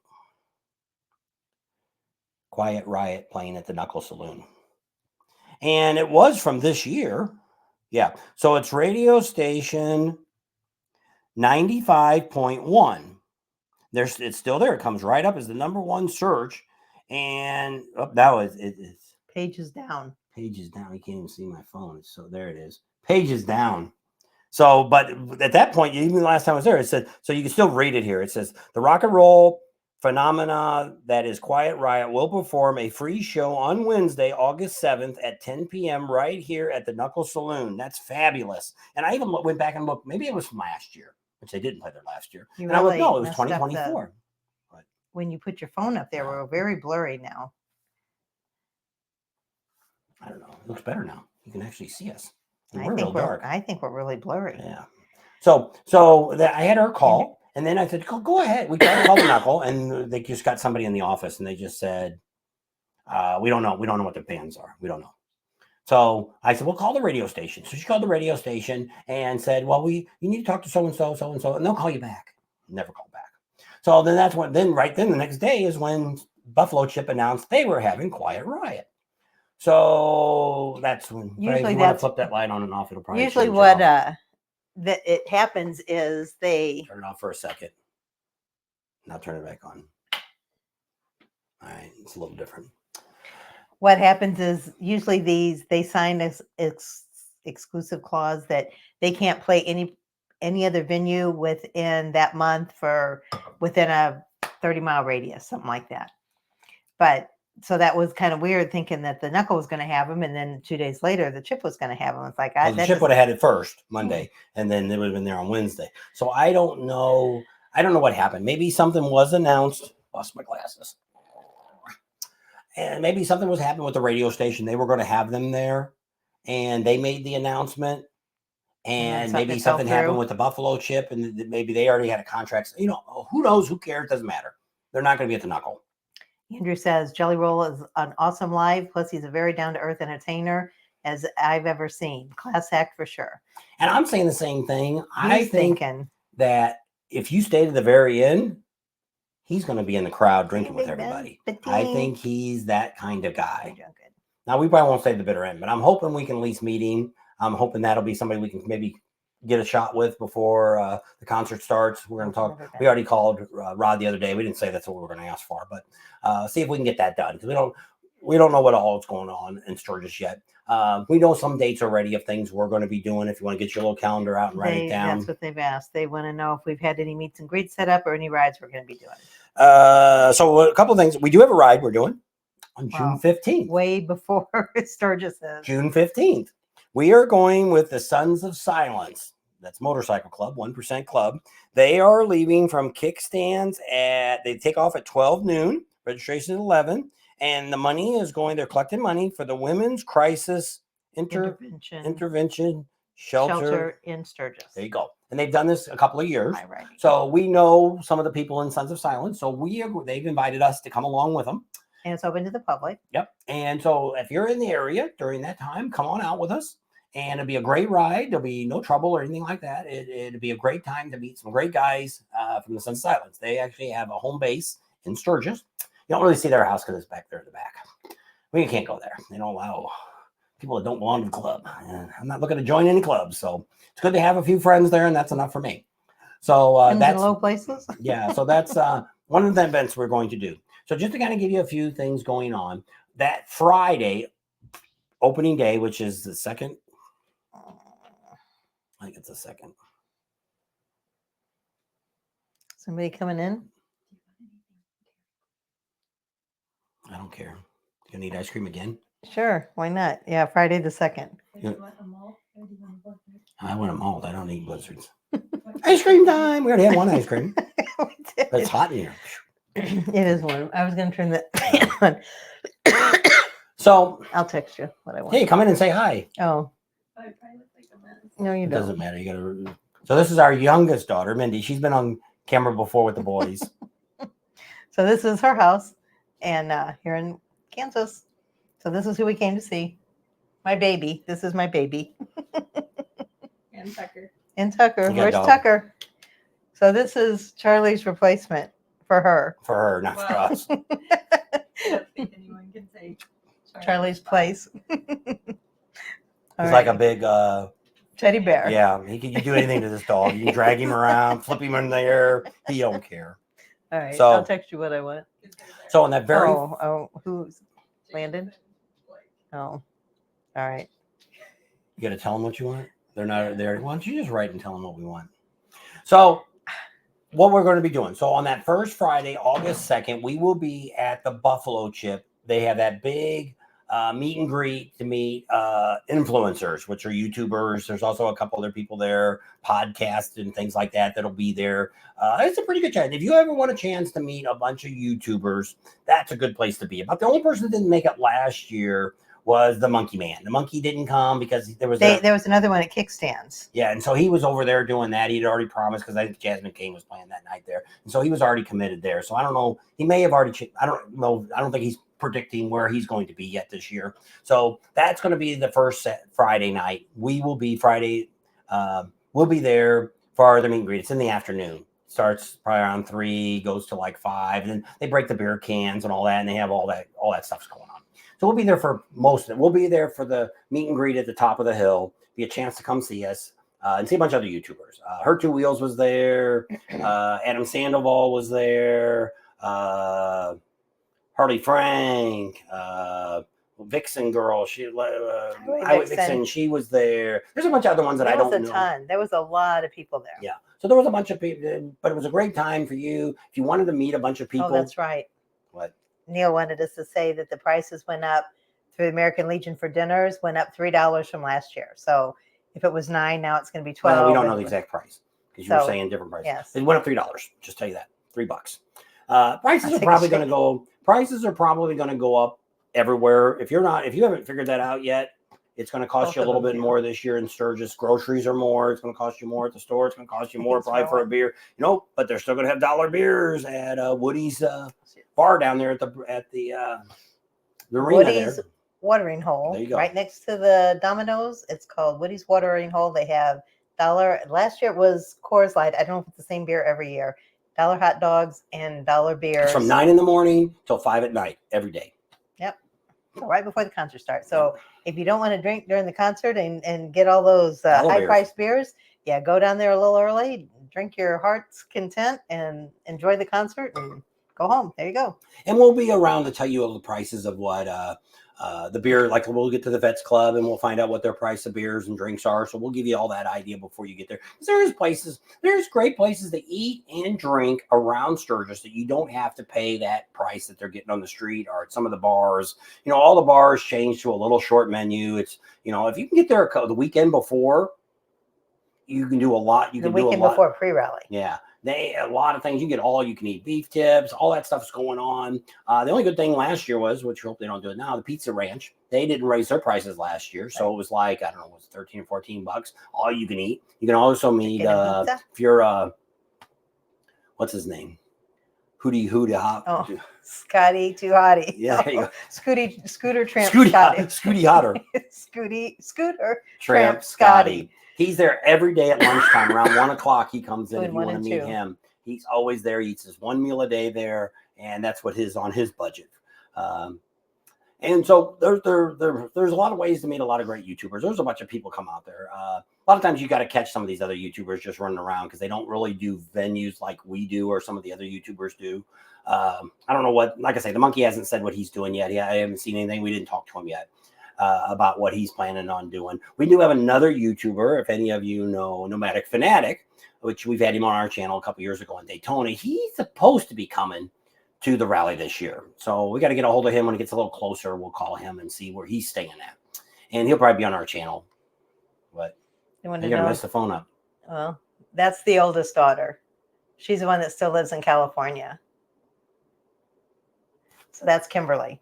That was Mindy. This was Kimberly. And so now you got me off my track again. So other things that we're doing is Tuesday, we're going to be downtown for the opening ceremonies. I'm not overly impressed. We put it on, you can go to our Sturgis page. It's Sturgis about sharing information. That's our page, not the one with the Sturgis sign on it. Ours has the Sturgis logo up in the top of that you see when you come in the Sturgis. It's written on the mountain over there, says Sturgis. That's what our page looks like. Like the Hollywood sign, but the Sturgis sign. Yeah. So that's our Sturgis page that we put on. And then we also have we have two regular Sturgis page, our regular Bob and Tam pages, and we have the Pating page too. Not as many on the Pating. But we're going to go there. Louis Burgers is open again. Yeah. And they said they're going to keep everything pretty much. And we'll do the big update. We'll be eating there pretty soon. I don't know if we'll be there the first couple weeks, because what we do is we'll be over in Rapid City. Yeah, so let me finish what we're going to do. So Tuesday we'll be downtown and filming opening ceremony. It starts at 3:00 in the afternoon. So that's what we'll be in the afternoon on Tuesday. That's a flyover. Yeah, the flyover. They got a circus going on. They got tight walkers. That's the Friday before. Is opening day. But the other one is the flyover is Tuesday. I think opening day is that Friday. You look at my thing. Keep talking. You stopped me, so you got to keep talking.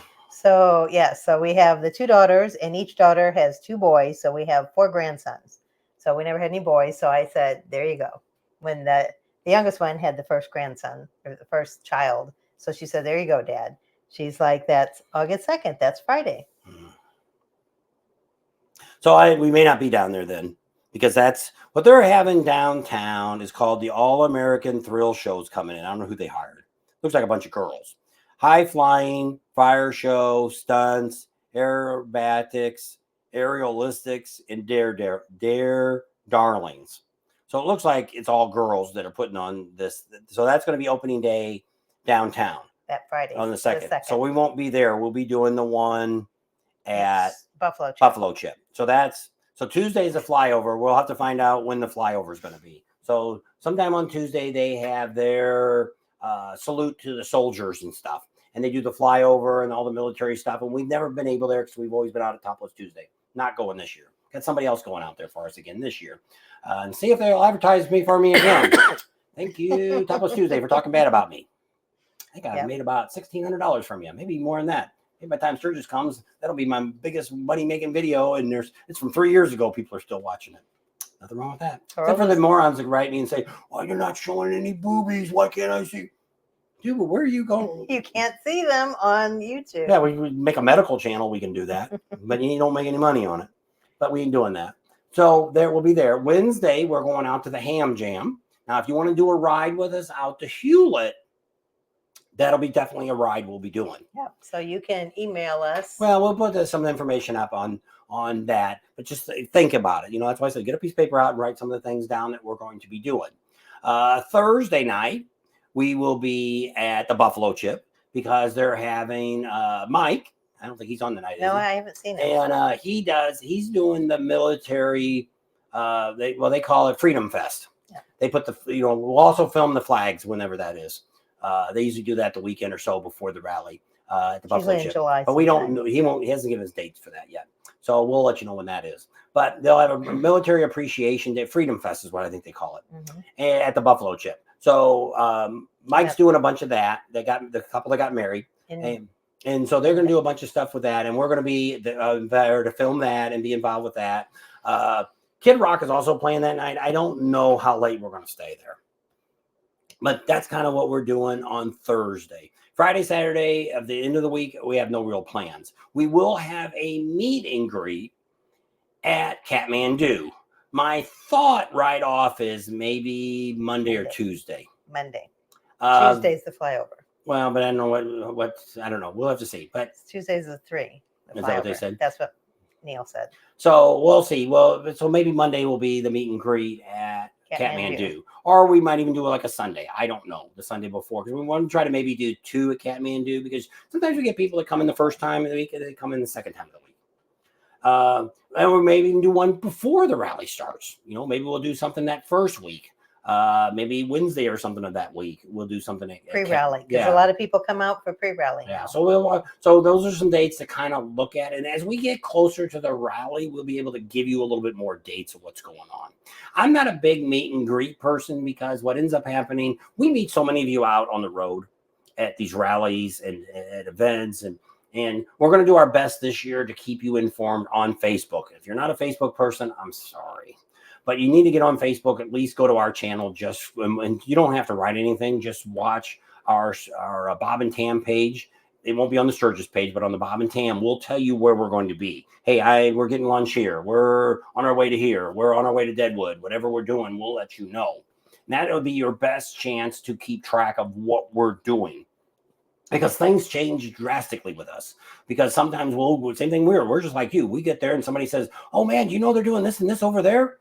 Oh crap, I didn't know. Let's go. I got some bike shows. She might pick her Sportster and maybe put it in the Sportster show and the Buffalo Chip, and might do that. And so you can see Tam's bike there. She won't be doing a lot of riding during the rally, just too crowded. She's not going to do Iron Mountain or anything like that.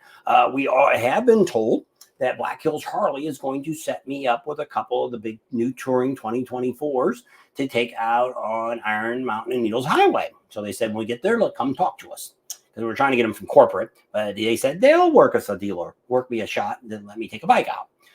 So we'll be able to give you more information on that.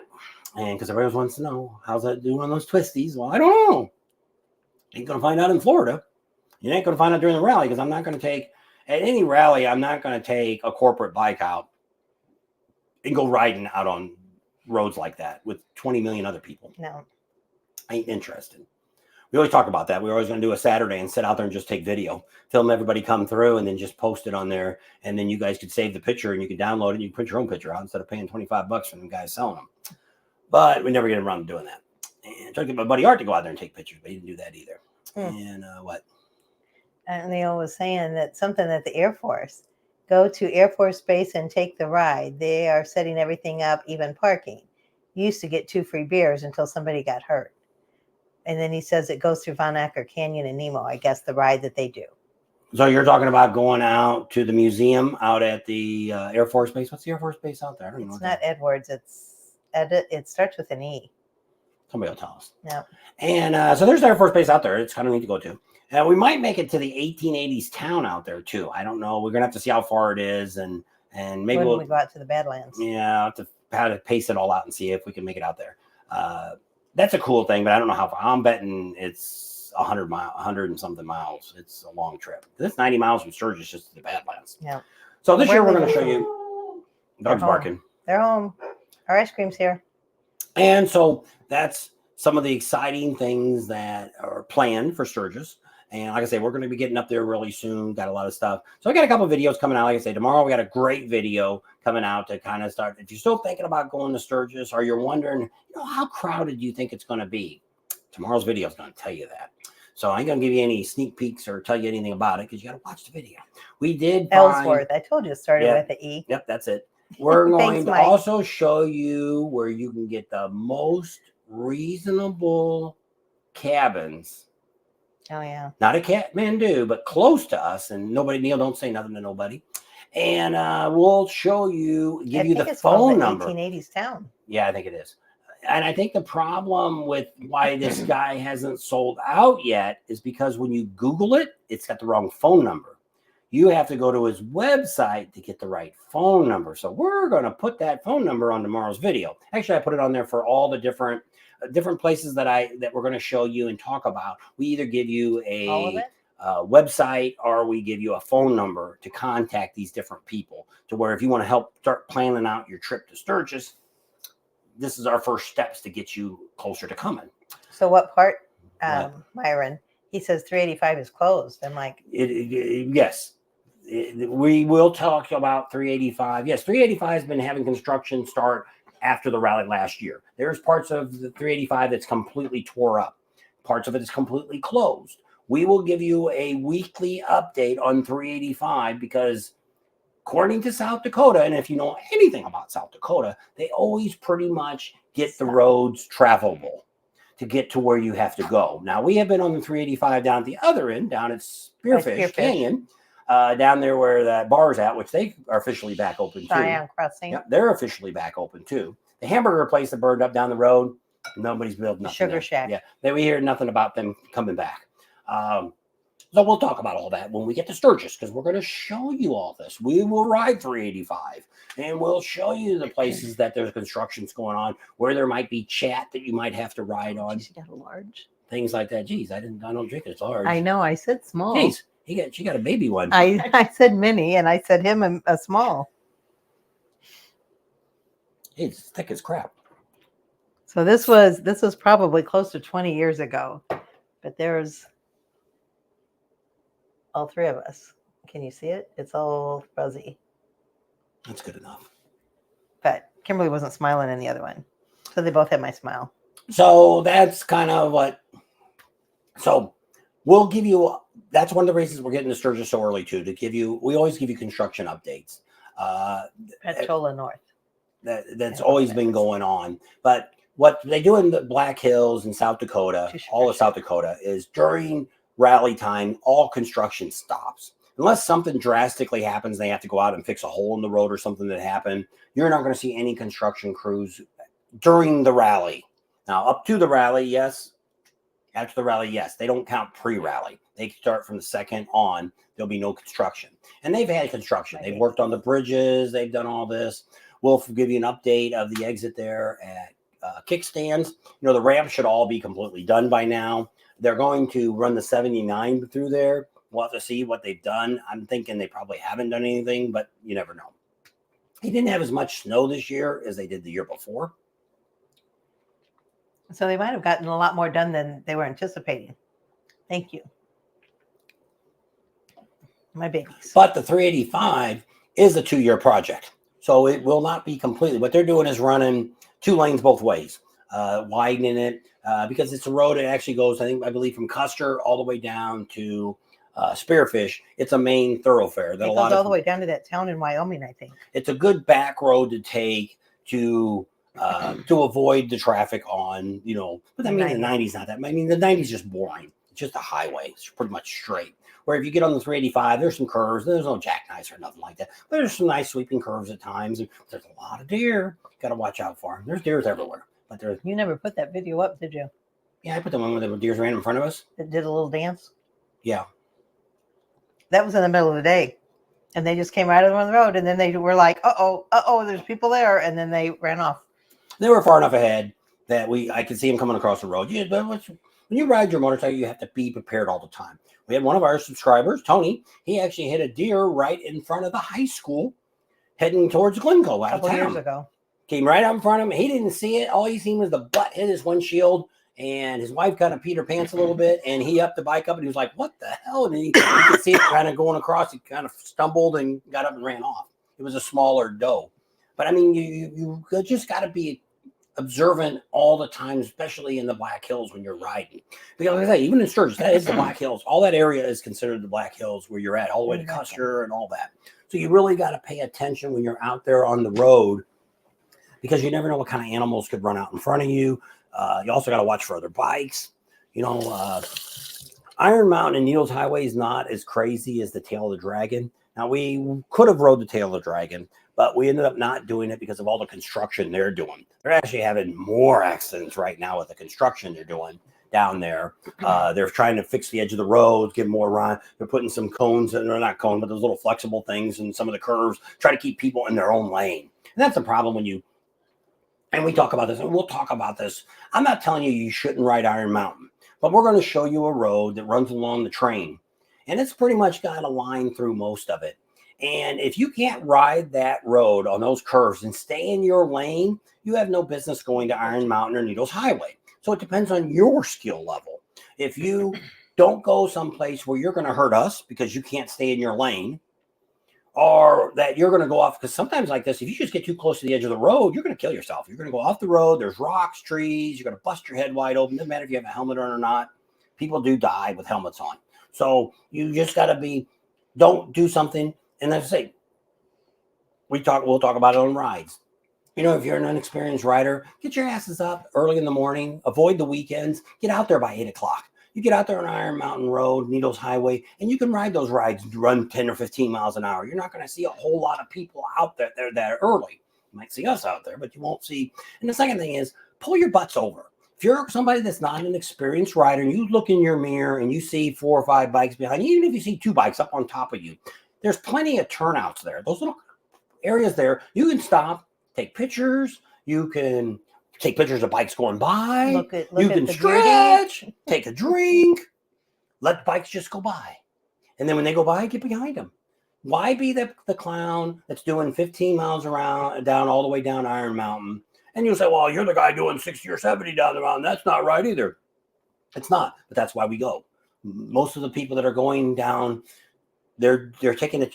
The fun of going on those roads is you push your level of your riding ability. And so like me, because she's already decided, because if I ride these 2, the road glide and the street glide, there's no backrash. So she ain't going. So it'll be me by myself. And taking the ride, and I don't know if she'll go do something else or if she'll just meet me down at the end of the other 2. So I'll do both the same day on both bikes. And so we'll see what happens from there. But the idea is I want to do that, but I can stay in my lane. I can, and we'll talk about riding and stuff like that. There is a way. But see, the problem with the way I ride Iron Mountain Needles Highway is I don't see anything but the road in front of me. I'm not looking around at the trees. I'm not looking. If there's goats up on the hill, I had no idea. I wasn't paying attention to them. My eyes are dead on the road. If I'm doing that curve, I'm watching the edge of that road going all around there. That's where I'm beating to look at. If you start looking around, that's how you lose control of your bike. Because wherever your eyes go, your handlebars are going to go the way your eyes are. That's what they taught me in my Rider's Edge class. Wherever your eyes are, that's where you're going to go. Because this one girl kept dropping her bike.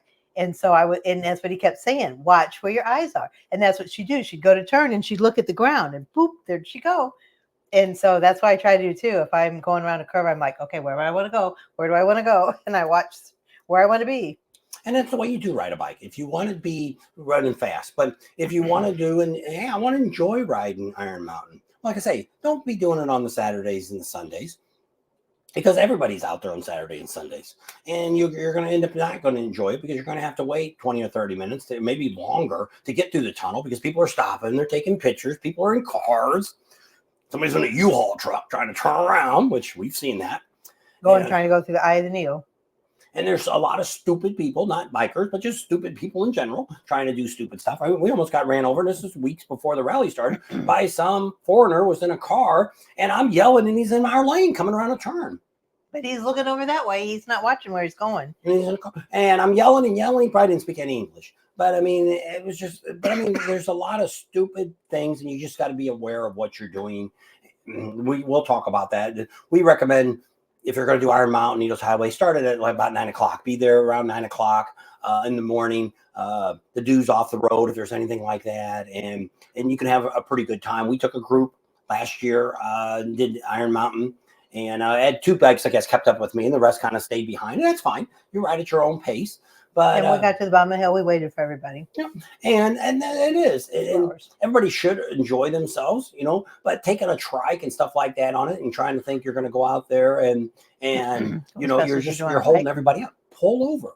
There's nothing. I'm not telling anybody you can't ride. You can even do it on that Saturday. Saturday and Sunday, you can take your trike out there, whatever you want to take.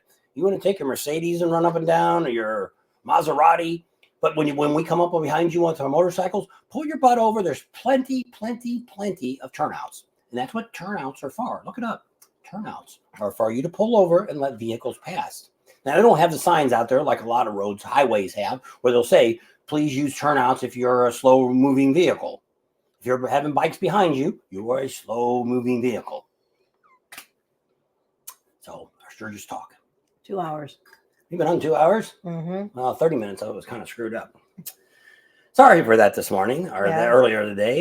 I don't know what really was happening. I think I don't know, like I said, we're on our own Wi-Fi now, but I mean, our Wi-Fi here is really, really good. So I don't know what's going on. We did I guess we did a video here, but we did do a live, but uploading my videos have been great. So I don't know why. Will the custom petting zoo be open again this year? For yes, the fools it is. Don't pet the fluffy cows. They do have donkeys and stuff I think you can pet, but don't pet the bison. Typically, wild animals, you shouldn't pet them anyway.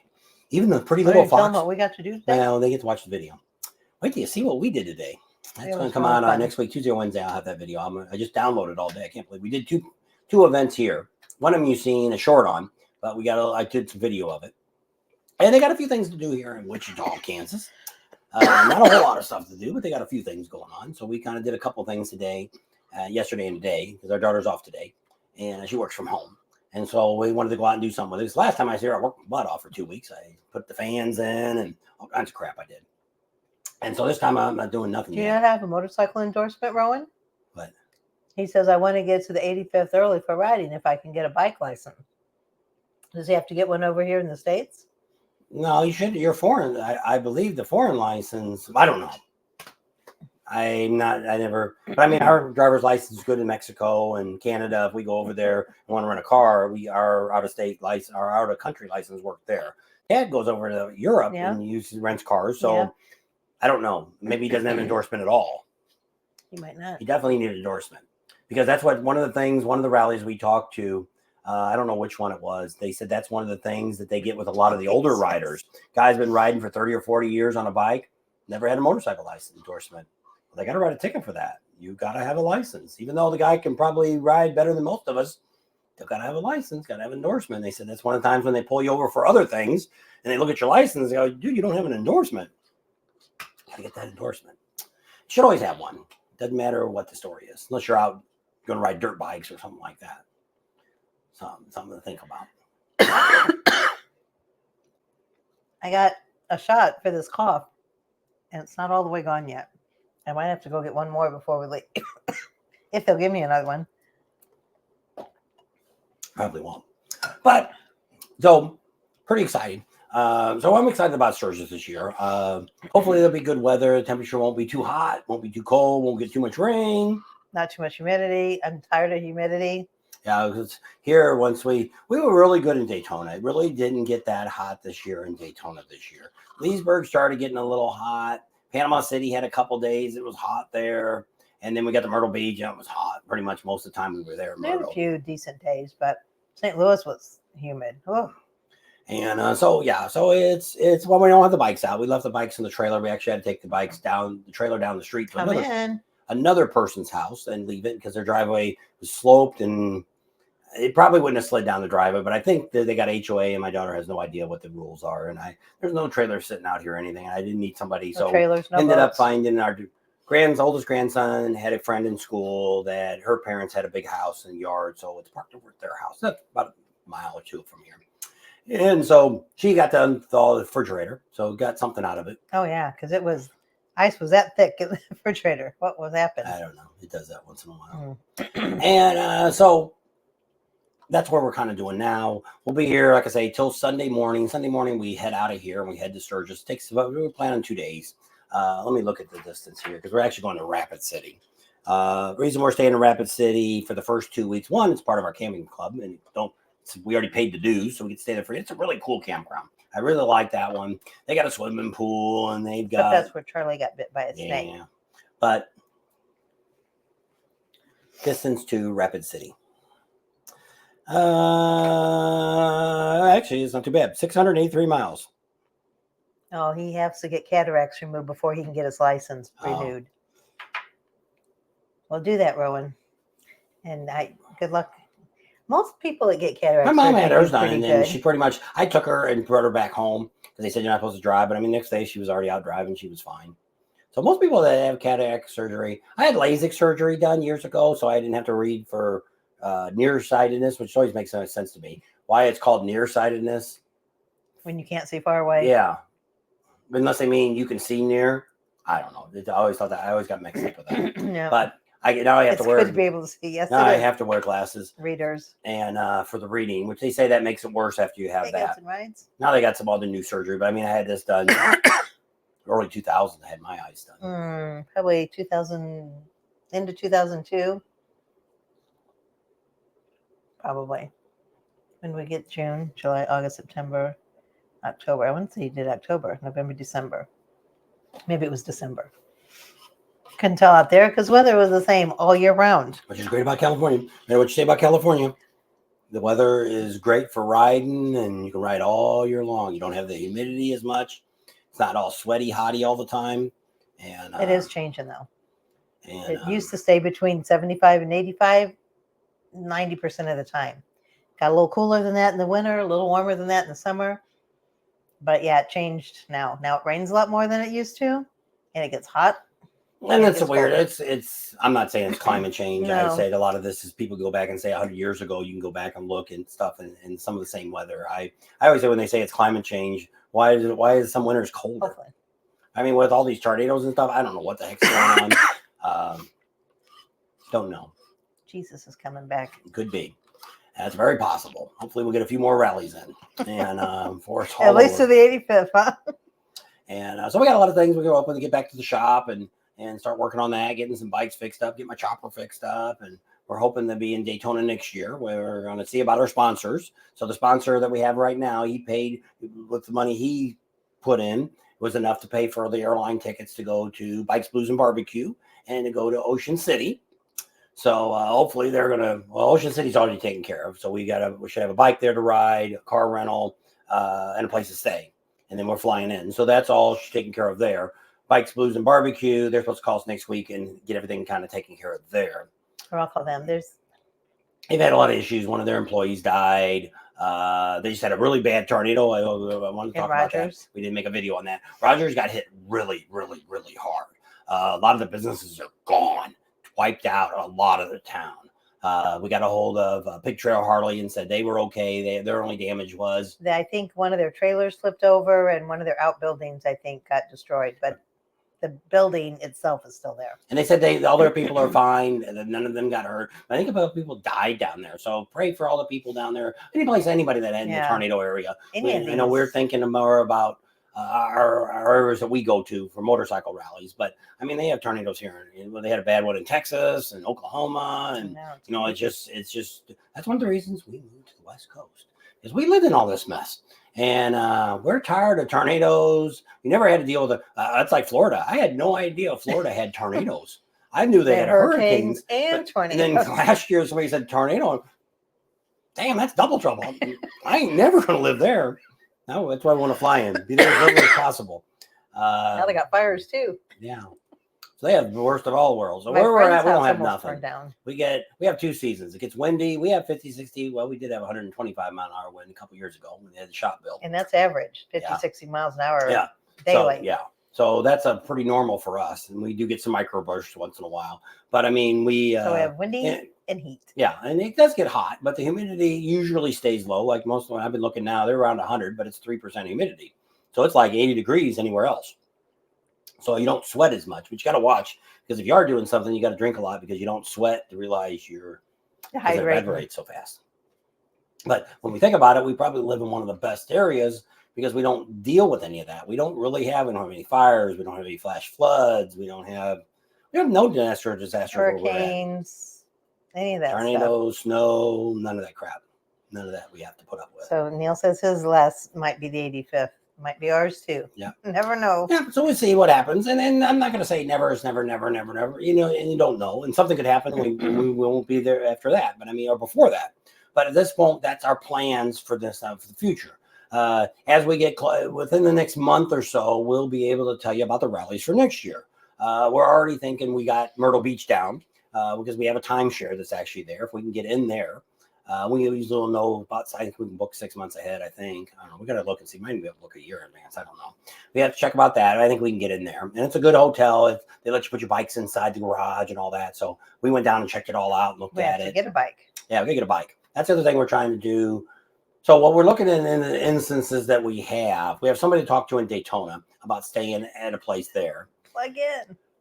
Leesburg, we do have a place to stay, but it's in Orlando. So we won't be at night. We won't be anywhere around Leesburg. But this year, Leesburg and Myrtle Beach was my best 2 rallies for videos, for viewership, for people watching it.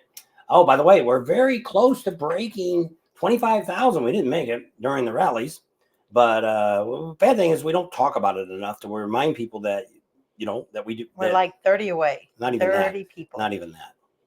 So if you haven't subscribed, we're subscribe. At 11. No. We're at 9. 24,989. Yeah. And so we're getting really close. They're breaking 25,000. And I think when we get to Sturgis, we're probably going to blow up. Because this year we're going, if we don't, I'm going to quit. This will be the end of it. Because we're going back to what we did the very first year. And we kind of screwed up the last 2 years doing our channel. Last year we thought the Buffalo Chip was going to do we thought we would be running the Buffalo Chips Facebook YouTube channel. That was what their goal was. That's what we were looking at. We were interested in that because we thought, hey, if they paid us to go around to some of these events, because Rod goes to different events. He goes to Daytona and he goes to some of these other events. We would follow him and cover all of his stuff that he's doing. Plus, they have bike shows they go to and all this different stuff. They have custom bikes. And it's like bike builds and Rod bike came giveaways. to us a couple years ago and said, can you help us? And we were giving them some advice on some of the things to do. And they were doing some of that. And some of the things, like the campground being open now year round or to the summer, was my idea too. Because I said, what? You're already here. Why aren't you open? So they added that to the thing. And some of the things that they're doing on their channel is things that I've already told them to do, which I'm fine with that. No problem. That's all we wanted. We have no complaint. Help their channel grow. Yeah, we have no complaint with helping anybody. We have a lot of YouTubers. We don't have as many on tonight as we usually do. But we have a lot of YouTubers that are our friends, and we don't mind supporting them and trying. Oh, X and Biker's on. He's a YouTuber. Yep. And so was Wesson Customs. Yeah, I didn't see him on. But yeah, he's on, and those are great guys to go check out their channels and see what they're going. There was a guy, like I say, I'm in this group that actually I'm on a couple groups. One is the Badgers has a group that's a support biker group, and they have a video thing in there where they also have a group that they bring people on. We've been on there, the Monkey's been on there, a bunch of different YouTubers, and they talk about different, what's the best camera to use, what's helping people that are just starting out. We went on talking about lives. There's probably. I'm not saying we're probably the most, but we probably do a lot more lives than most YouTubers do. And plus, we've done them all at the rally. So a lot of people wonder how do we do what we do? Just like here, they had internet, and I had to back up. I had to back up to my other hotspot because I had no. I guess that one's about dead, is it? No, yeah, it's about dead. You can plug that guy in, but I don't think I'm on that one. I don't. Did you bring the plug in? Yeah, it's down there. Mm. Let me look at the thing here and see what internet we're on. Oh, you've already been on 2 hours, so. Yep. So we're on the T-Mobile hotspot. That's the first time I've used that in a long time. We're getting ready to get rid of that. And the AT&T one we're going to dump after Sturgis this year because we're getting to the point where I spend a lot of money for this stuff and not making a lot. And so cut expenses. Yeah, we're going to cut some of the expenses on some of the stuff that we do, stuff that you don't know about because you don't see, which we do. We have T-Mobile, we have Verizon, we have 3 hotspots for T-Mobile now. We even have the little tower, which is a lot cheaper, but I'd have to bring a battery pack to plug it in, which isn't bad because it gets you a better internet than what the little hotspot. But I pay $129 for one of these, the AT&T one, and I pay $50 for the other one. So there's almost $200 just to get rid of those two. $200 more in my pocket. And so we're going to cut some of that stuff back and get rid of some of that stuff because it's just. If we're doing more videos at home, we've got decent internet. Yeah, we have fiber optics. Fiber optics at home now. So both at home and the shops both have that now. So thanks to Jim. Yep. Thank you, Jim. So we'll have all that to where we'll be able to do more videos. When we're flying around, the idea of this is one. We spend too much time. We've been on the road since February. We won't get home until about the end of August. And then turn around. We just looked and see we're going to be home 2 weeks. And we're going to turn around and fly right back out on September 11th to Ocean City, Bikes, Blues, and Barbecue. So it's about end of September. We'll finally be home again for the rest of the year if nothing else shows up. Because it is. We don't have a problem going to any other rallies and events. But you need to find us. Like they just got done with Bike just got done with Ohio Bike Week.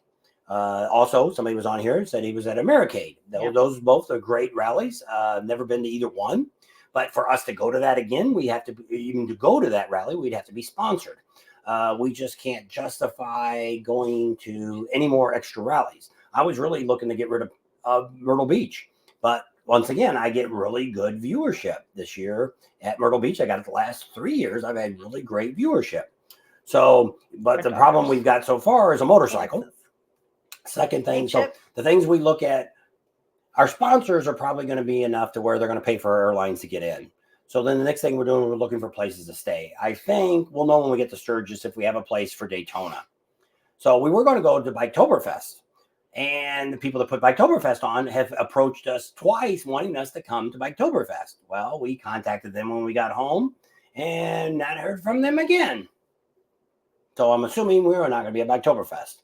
So, but I don't know that. I guess it was just a bunch of talk, which is fine. I'm they don't matter.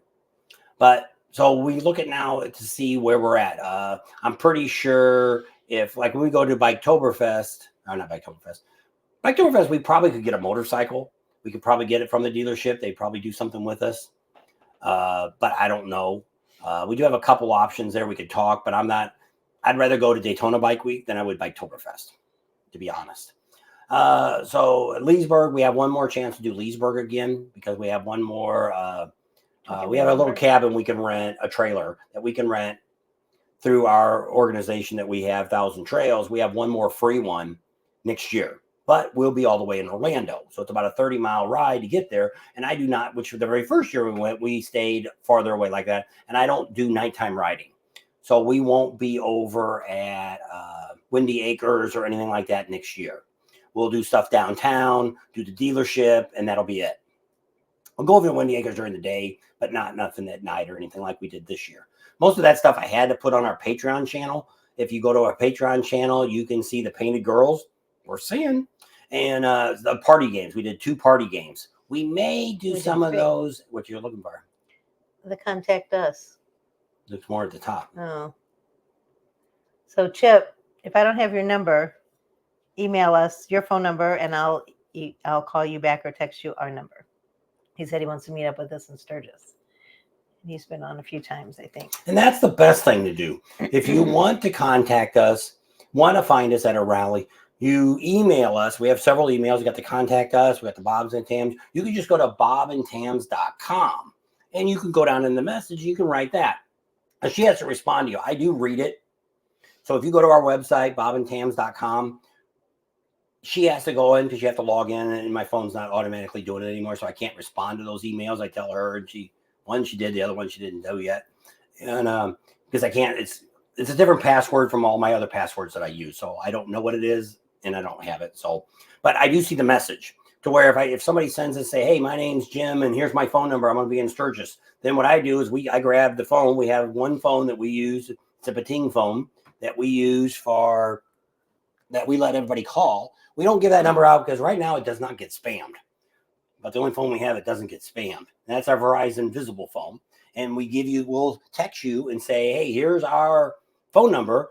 Text us only. Text us when you, not Texas, text us. TEXT. Yeah. US. Yeah. When we're in Sturgis, do not call because the visible phone, the only thing wrong with the visible phone is voicemail sucks because it doesn't always tell you had a phone call. Like my phone. When somebody calls my phone, it'll come up when I pull my screen down to see my notes. It'll say, you have a voicemail.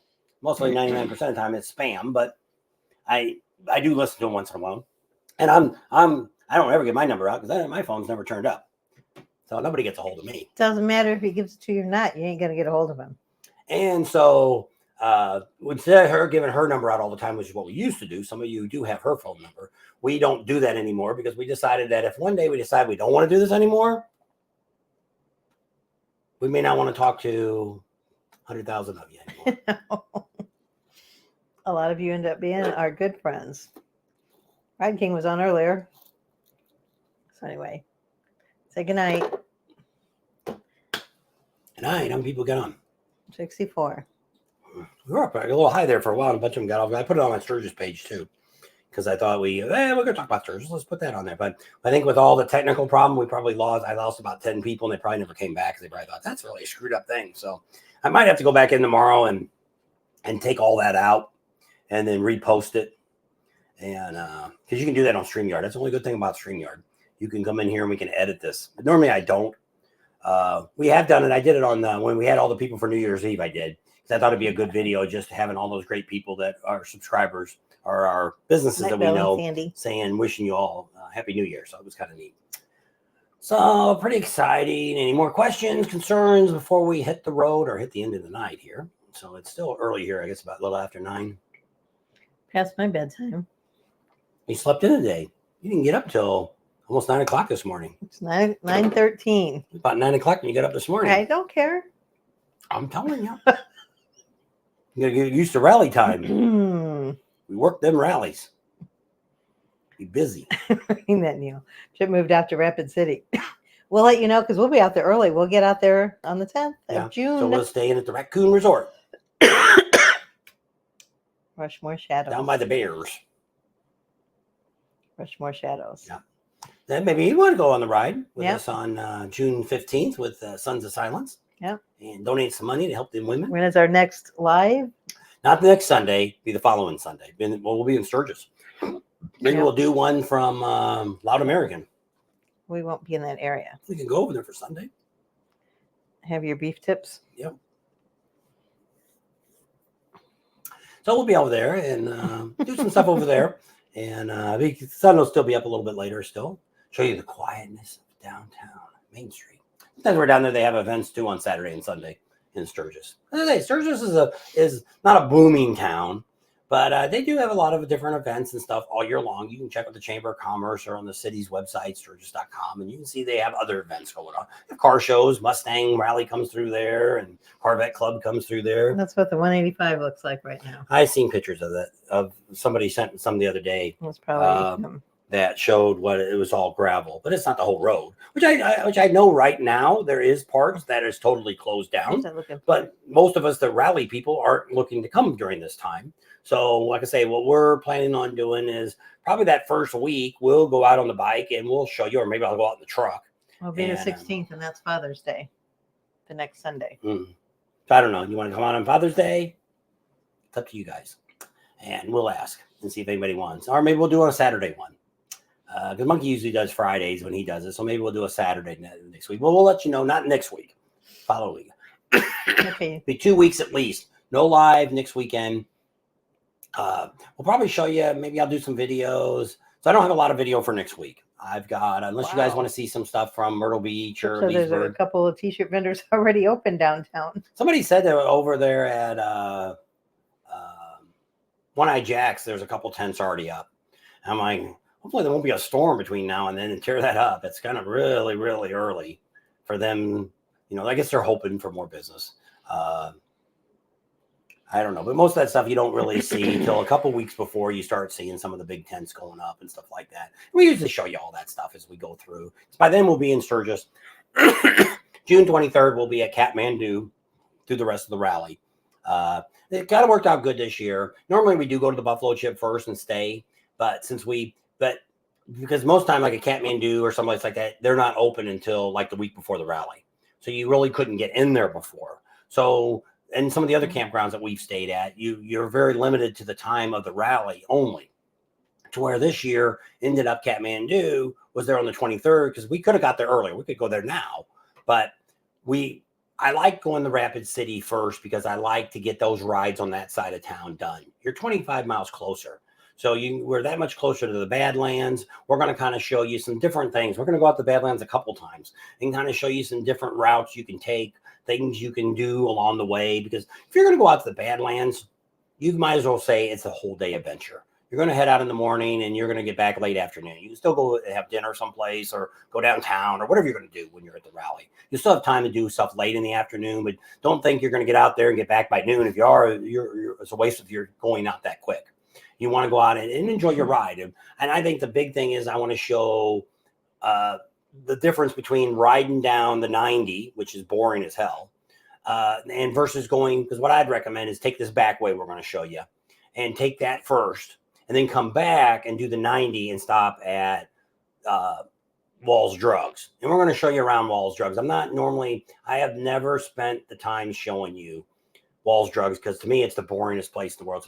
It's like a flea market, but we're going to show it to you this year because we're going that extra leg to where maybe you're not interested in Walls Drugs or maybe you are. We're going to show you all the different things. We're going to show you what's in Walls Drugs. There's a Harley store there. You can buy shirts and stuff. It says Walls Drugs on it.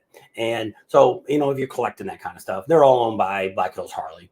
And so there's some other stops and some restaurants and stuff, and we'll go into all those places and kind of show you that. Then you can make a logical decision that, hey, we'll go out there and we want to stop out there and take a picture in front of the dinosaur or whatever you want to do. Or we got a big dinosaur that makes.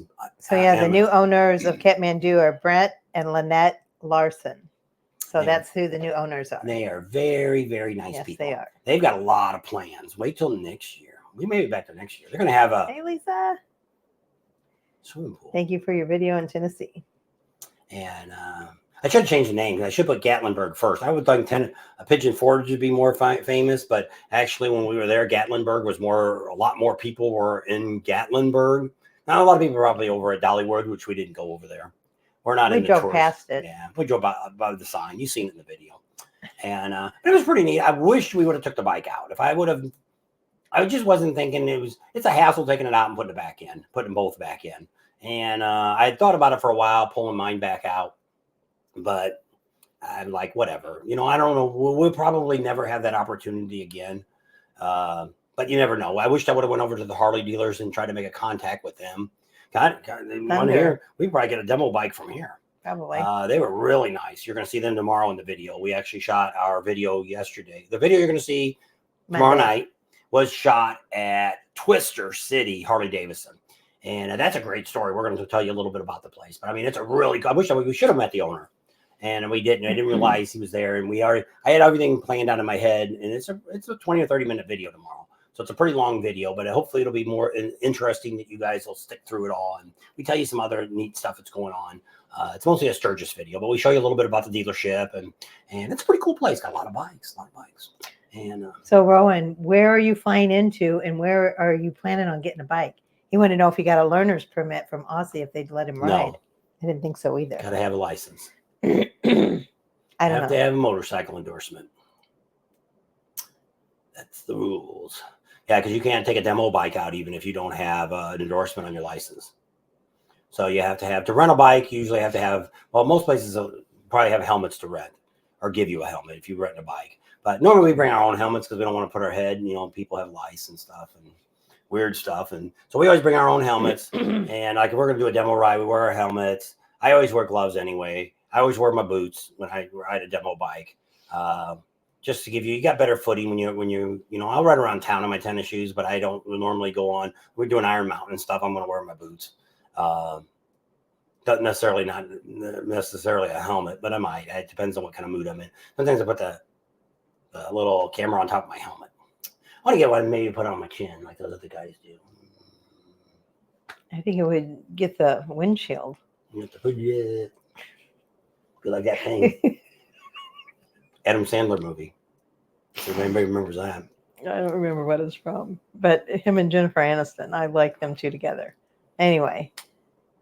Just trying to end the show. Yes, because I need to now? go to the bathroom. You go to the bathroom, 54, we drop down. So at that, I guess we'll go ahead and wrap it up because we're starting to lose people. We don't want to lose to everybody.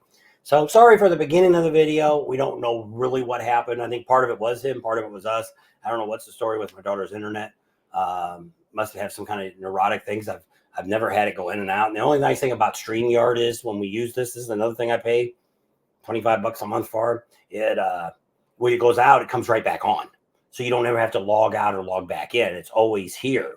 And that's what's nice. Where if it's YouTube, I would have had to start all over.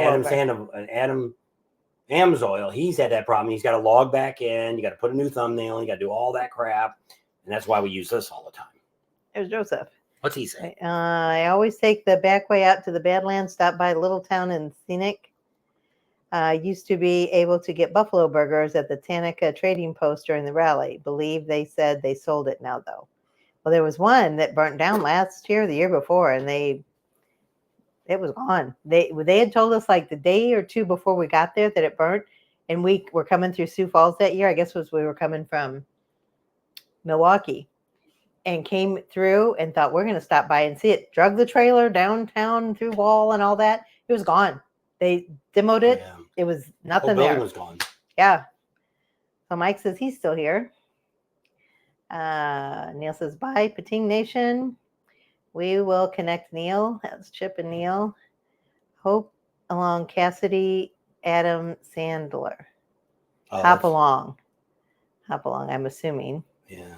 I don't think that was the movie, but I don't know. It was one thing. I'm hungry for DQ now. There you go. Oh, it was the one where they went down that they were pretending to be married. Yeah, For he was a dentist or a plastic his, surgeon, and she was his receptionist or that's office manager. Yeah, and so there was a guy she was dating, and his little goatee kept blowing in the wind. With his hip replacement. Hey, do you know if you guys are gas stations across Low Law Pass? I don't want to go to Spokane and get to Lewistown. I have no idea. Never been to Look Spokane. up Gas Buddy. Yeah, that's what I do. We use gasbuddy.com if I can't use one of my truck stops, that we use our discount for truckers, which is great because we've saved as much as 50 cents this year already on some of the stations. Yeah, a gallon. And so we've done really good about that. That's down in the notes, not on this one, but our normal video, you'll see it down in the notes, links that you can save money at. And we get a little kickback from that too. They give us, I think, $20 or $25 for everybody that signs up for that. The visible phone, we get like half a month free, which we've gotten several of you that have helped us out with that. They got a visible phone. And it's cheap. You can get them for little as $25 a month. We pay the $35 because I want unlimited everything. But you can use the phones in Mexico and in Canada. No extra charges. It's pretty neat. I like that phone. So yeah, with the T-Mobile and the Verizon, you're pretty much covered. AT&T kind of sucks now. They're not as good. Even Verizon's not as good as it used to be. T-Mobile is kind of the leader for us. When people, if you'd ask what internet we use more this year, T-Mobile has come out best. We got that little tower now that we plug in, and at home it sucks, but on the road here, it's gotten me all the way through putting out most of our videos. Yep. So it's gotten us, sometimes it's a little slow. Sometimes it takes a whole damn night to get it up the video, but as long as it's up for the next day, it works for me. Yep. Because in Sturgis, we're going to go back to doing what we do now. Videos will come out at night. We're not going to do any morning videos anymore because I don't get enough viewerships that early in the morning. So in Sturgis, they'll be coming out at that's been going a couple 6 years. 6 o'clock at night. What? Tanoka. That used to be Kevin Costner's place up there in Deadwood. Oh, yeah, it's been. Yeah, we went there 2 or 3 years ago, and it was gone. Well, closed up. Yeah, it was gated. The thing's still there, but he flew the drone up and over it, didn't you? But I mean, there was a buffalo or nothing there. You can see a building back there, but I mean, I don't know. Yeah, but it's been gone. And they say he still comes around because it actually the tour bus that takes you around, a little trolley, it says Costner's Tours or something on it. So he used to own the Midnight Casino or one of those casinos down there. He owned. Used to. I don't know if he still does or not. But it was the Midnight something. Midnight Station, Midnight. I don't know. One of the casinos. I got one of those shirts that's been through the washer too much. Yeah, you got a U-neck instead of a V-neck. Somebody's washing my shirts. Probably my microphone's pulling it down. It's probably. Pulling it down. All right. All right. Thanks for hanging out with us tonight. Hope you enjoyed the video. We love all you guys. Appreciate all you guys. Thank you for your support. And don't forget to share us with your family and friends because we're almost at 25,000 subscribers. Subscribe if you haven't already. Share us with your family and friends. Give us a big thumbs up. Ring that bell for notifications. And we'll see you on the next video. And we'll see you down the road at the next rally. That's my saying. So I'm trademarking that. See you down the road at the next rally. That's where we see y'all at. Yeah. But we do run into people at dealerships. We run out at restaurants, at Bass Pro Shop, at Walmart. It's just amazing. Usually telling people go, yep. YouTube. Yeah, that's you. Yeah, that's Sunday. You guys. Midnight Star. He no longer owns it. Okay. I knew he used to. Somebody had told me. But you guys have a great night and a safe trip out to South Dakota. Thank you so much.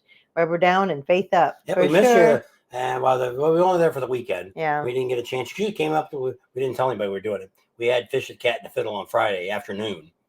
We had fish there. 4 o'clock. Yeah. It was early because we had to go to the ball game, which I canceled. Hey, if you're close. If you want to go to the ball game, we have 6 tickets for July 13th night game. They're almost $200 seats we got for $70 each. It's got the one where you got the area where you get your own the Redbird Club and all that stuff. It's all glassed in. You don't get anything free. The seats had pads on them. They were really comfy seats. We had overhang when it did rain. We didn't get wet. Nope. So we got those. We'll sell them 2, 4, 6, whatever you want. They're $70 a ticket. I'm going to put it on our Facebook pages. But I don't know if you were interested in going to the ball game. A little farther for you to drive, but Might go over the weekend. Yep. It was pretty neat. We hadn't been down in St. Louis for a long time, and that area they got down they there got is really it all cool. fixed up there, and it was a lot better. Now we ended up staying at Casino Queen. We parked there and took a shuttle over. It's free. Yep. And now we took an Uber back because when they canceled the game, everybody came out at once. Everybody left at once. So we waited around for a long time. Everybody booed and then hit the road. Yeah. 20 or 30 minutes we sat there waiting for this thing, and the Ubers kept pulling up. They were like, what's it cost to take us, 6 of us, back over to the Casino Queen? And the guy said $40.